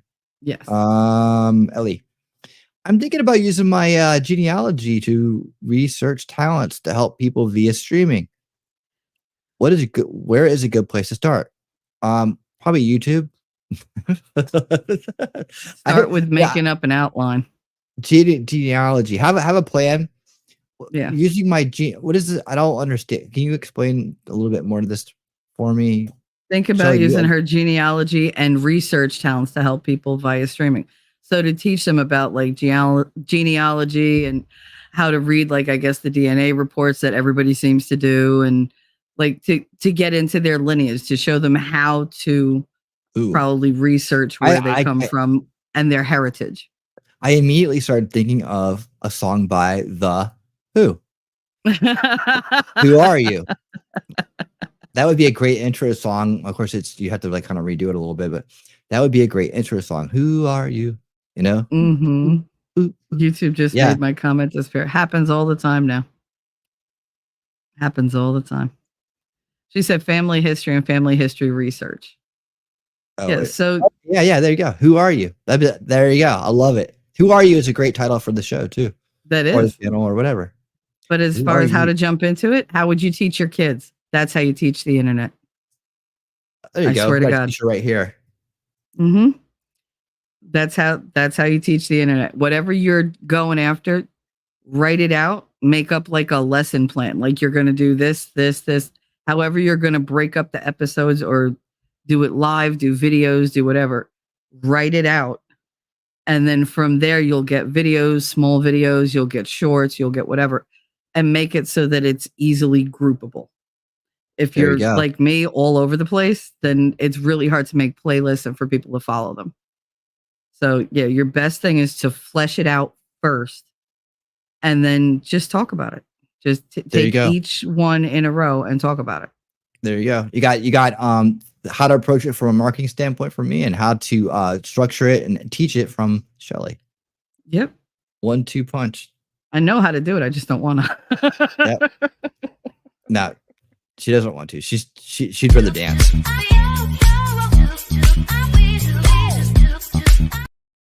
It's true. And veiled. All my veiled rudes. So rude. When she's not here, she's out putting veils over crucifixes and statues of saints. That's me. Just catch me in every church there is. Yep. It's true. Catholic ones. Yeah, Catholics. I stay in my lane. She's in Jersey. Those things are everywhere. I literally have one down the block and one down the other block in the other direction. So yeah, they are.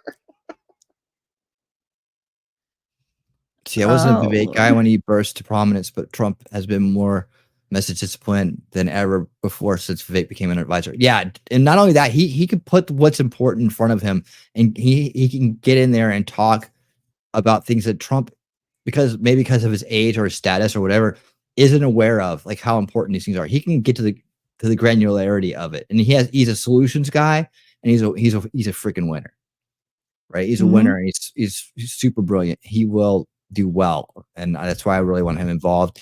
And I think if Trump's in jail and needs a mouthpiece out there on the road, who better than him? I mean, he can get a crowd excited. He knows how to deliver. He was phenomenal at the Libertarian Convention. He could do. He's just. I'm so happy. I'm happy that he came along, because now we know where we're going next. And that's your main thing, right? Role model leadership.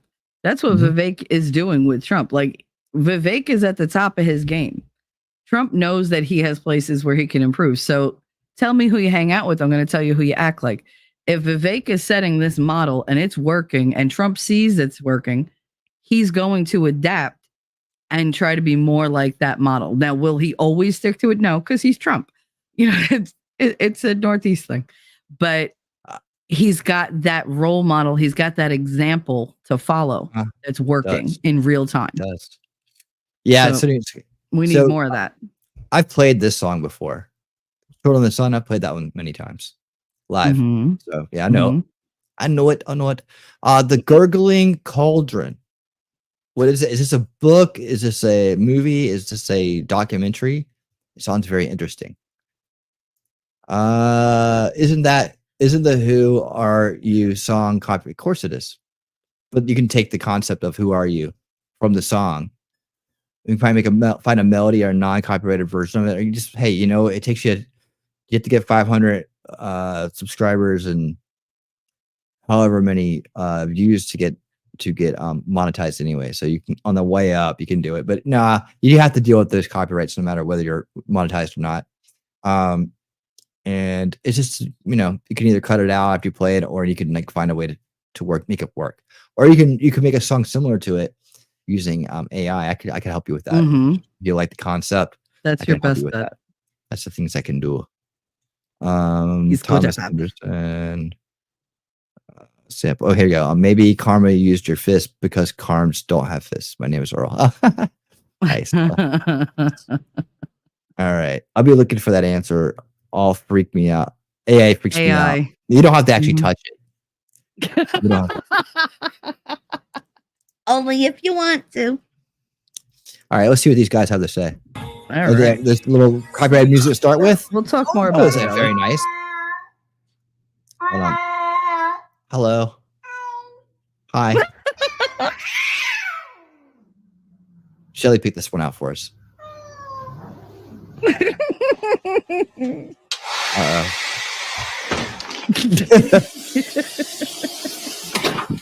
That's me in the morning. Do not touch me. That's also me in the morning.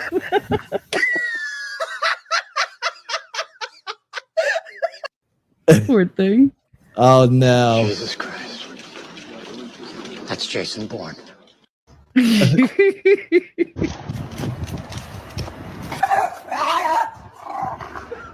at me, I'm intimidating. Oh my god, I'm stuck on the fence. Shit. Oh, we saw this Can one you help already. me out? Why did you put that in there twice? Just faster. Oh.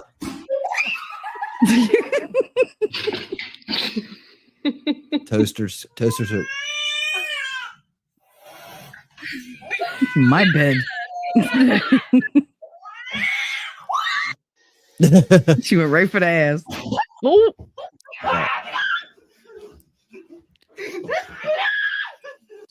Is that guy screaming like that? Uh-huh. Oh my god. Hey. Aw. That's my boy. No, my boy. Father, help. There we go. I've done that. Oh. Te quiero mucho. Shut up.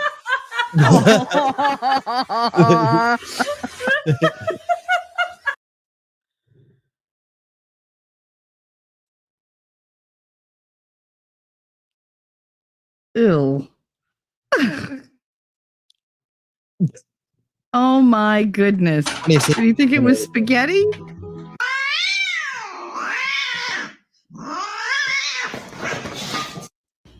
Jeez. Oh, That's for you. Okay, go get him. Walk down the stairs. No, walk down the stairs. I want to see your walk. Walk. Go down the stairs.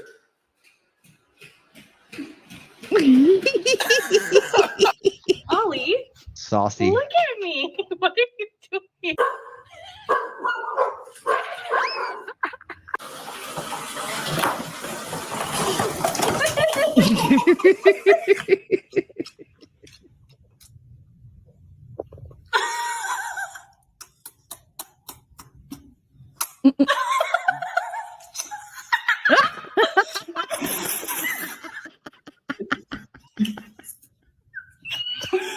I guess she's Oh.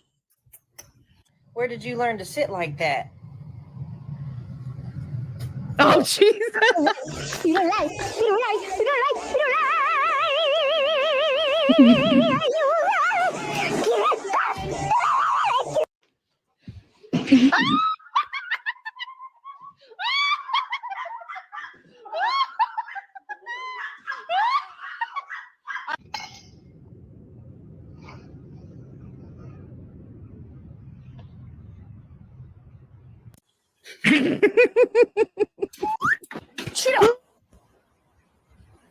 I'm always afraid that's going to happen. What's going on here? All right. Just close eyes. That's fine. 領域展開ヘビ Give me your hand. Give me your hand. Come on. Good.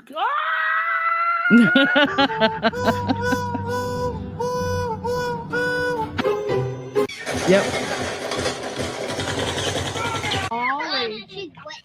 Aubrey is like, oh my goodness. He's lit. Oh god, that's probably copyrighted. Stop. It sneaks up on me. Ooh!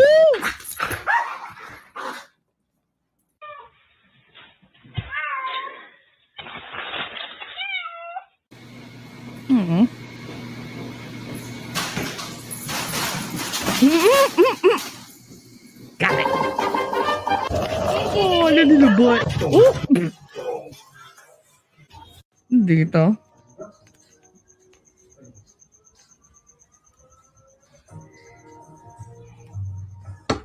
Oh. It's like, hey. Looking like a jaguar up there. Or a panther. Ooh. That turkey is offended.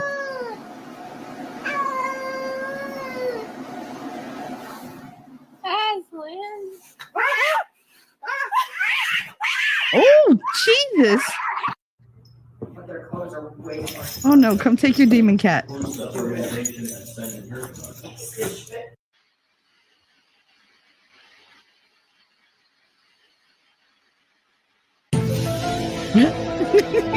You saw that shit? I made it disappear. blink if you hate women.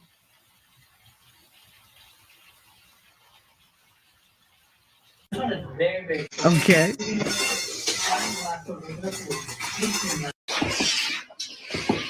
I mean that.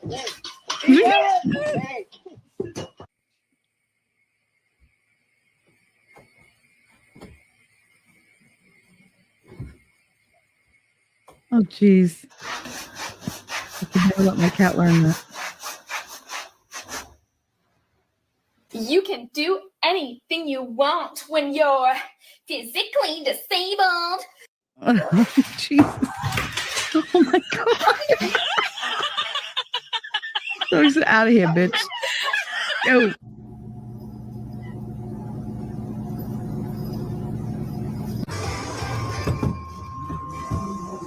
Tout d'un coup, on fait silence, à quoi se passe-t-il?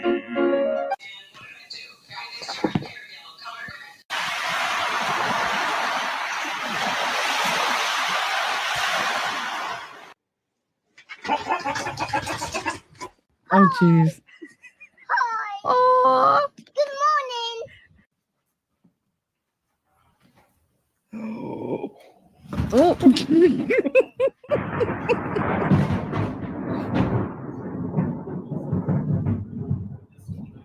My retriever brought me my glasses today. She's so sweet. Nice, Ryan. Damn. Behind every mentally ill woman is a cat following her to the bathroom.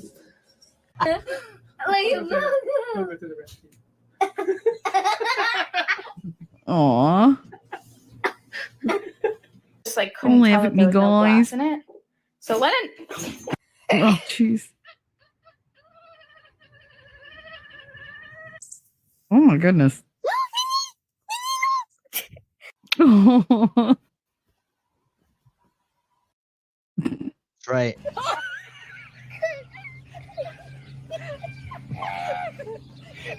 Ah!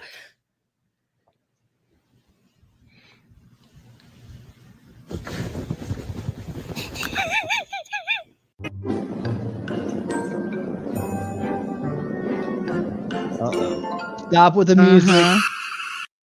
Oh, Jesus. Get him. Yawning. Keyboard warrior. Snake. He's like growling. All right. He's like We're gonna leave it- growling, and then she's surprised when she gets shot in the face. right. We're gonna leave it at that because we need to hop on out. We're going 3:20 here. Thank you guys for being part of Winning Saturday Night. We're gonna jam on out here. By the way, in case you didn't know, if you're a UFC fan, John Strickland is fighting right now as we speak. So we're gonna go watch that, and also Poirier is fighting afterwards. That should be a good fight too. He's the guy who beat Conor McGregor last time out, broke his leg with one kick. So yeah, we want to check these guys out, but where's my very special? This is the Aw, honey, the art of my art. Oh, I'm sorry. what's wrong? Okay. Reminds me of his loss. I'm guessing he lost a pet, a sweet pet. Oh, I'm sorry. Let's see. I have a very special outro tonight. This is a classic, and it's Taj Mahal, the great Taj Mahal, playing with White Panic back in. Oh, where was it? I know it's back to 2000. Here we go. All right. So enjoy it. It's short and sweet. And let's see who can we go see next? Who's out and about right now? Anybody? I don't know. I'm looking. It never tells me when I go to customize and I try to click in there to redirect. Got any Joe going on? No. You got Wrestling Days, LC. Oh yeah, let's do Wrestling Days. Can I get? Okay. His live is entitled UFC 302 live stream. There it is. Restricted privileges. Do not have the privileges. You don't have the privileges. The privilege. Of course. Yeah, where's the privilege? Nobody's live. That's okay. That I have. Maybe your live is different.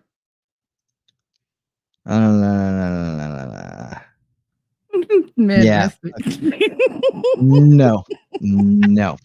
No. We'll be fine by ourselves tonight. All right, guys. Thank you guys so much for coming out. We'll be back tomorrow night at 8 p.m. Eastern for the old school watch party Sundays. Come and show up and be surprised. That I think at least one of the movies is gonna be They Live.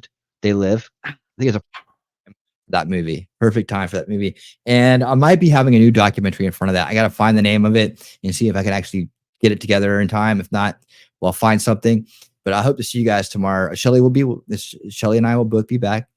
Mm-hmm. If you guys will join us, because we're gonna have a good old time. They Lived. If you haven't seen it, They Live.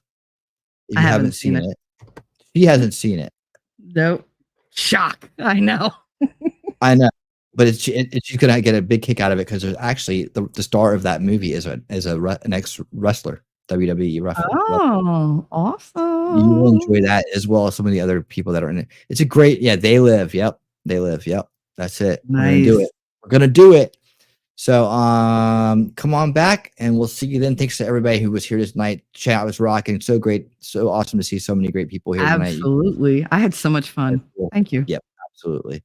So until then, that's favorite. right. My favorite.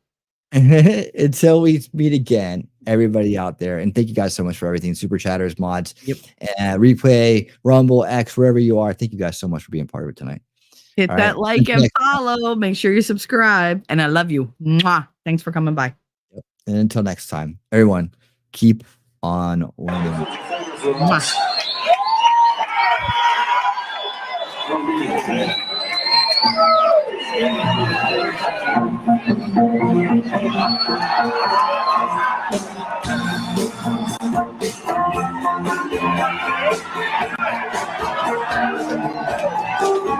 Called Katie. She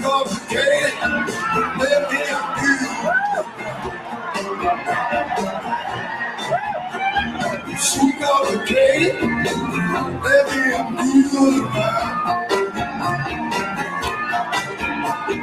Baby, call me Katie, come on, you can ride. Boy, they train, on the ride. Crazy about it, hard-headed woman. Ain't my baby no, ain't got you right as you talk. Baby, no, ain't got down and she talk. Well, maybe she alone, maybe she talk. She with her hand in the kitchen, big piece in the hall, crazy about it, all my little.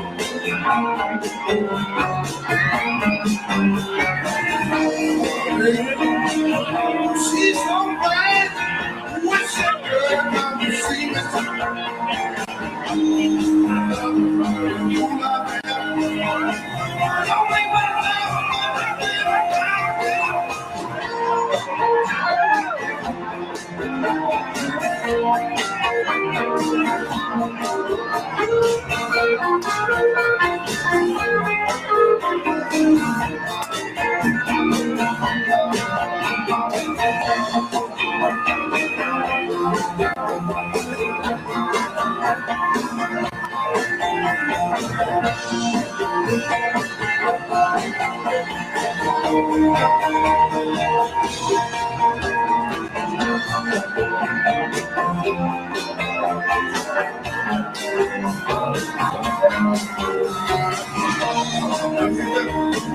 She's so bad, I wish she'd come back and see me sometime.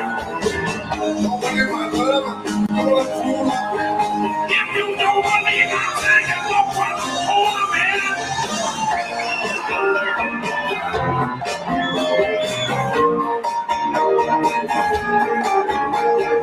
She complicated, let me help you. She complicated, let me help you.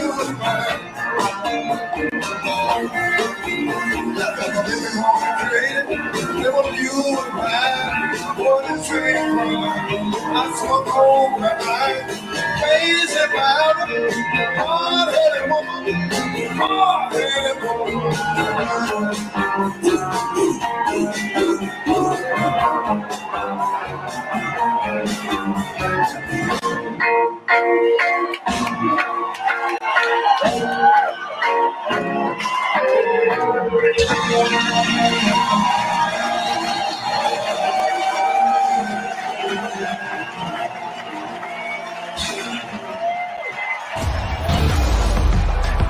This is a friendship that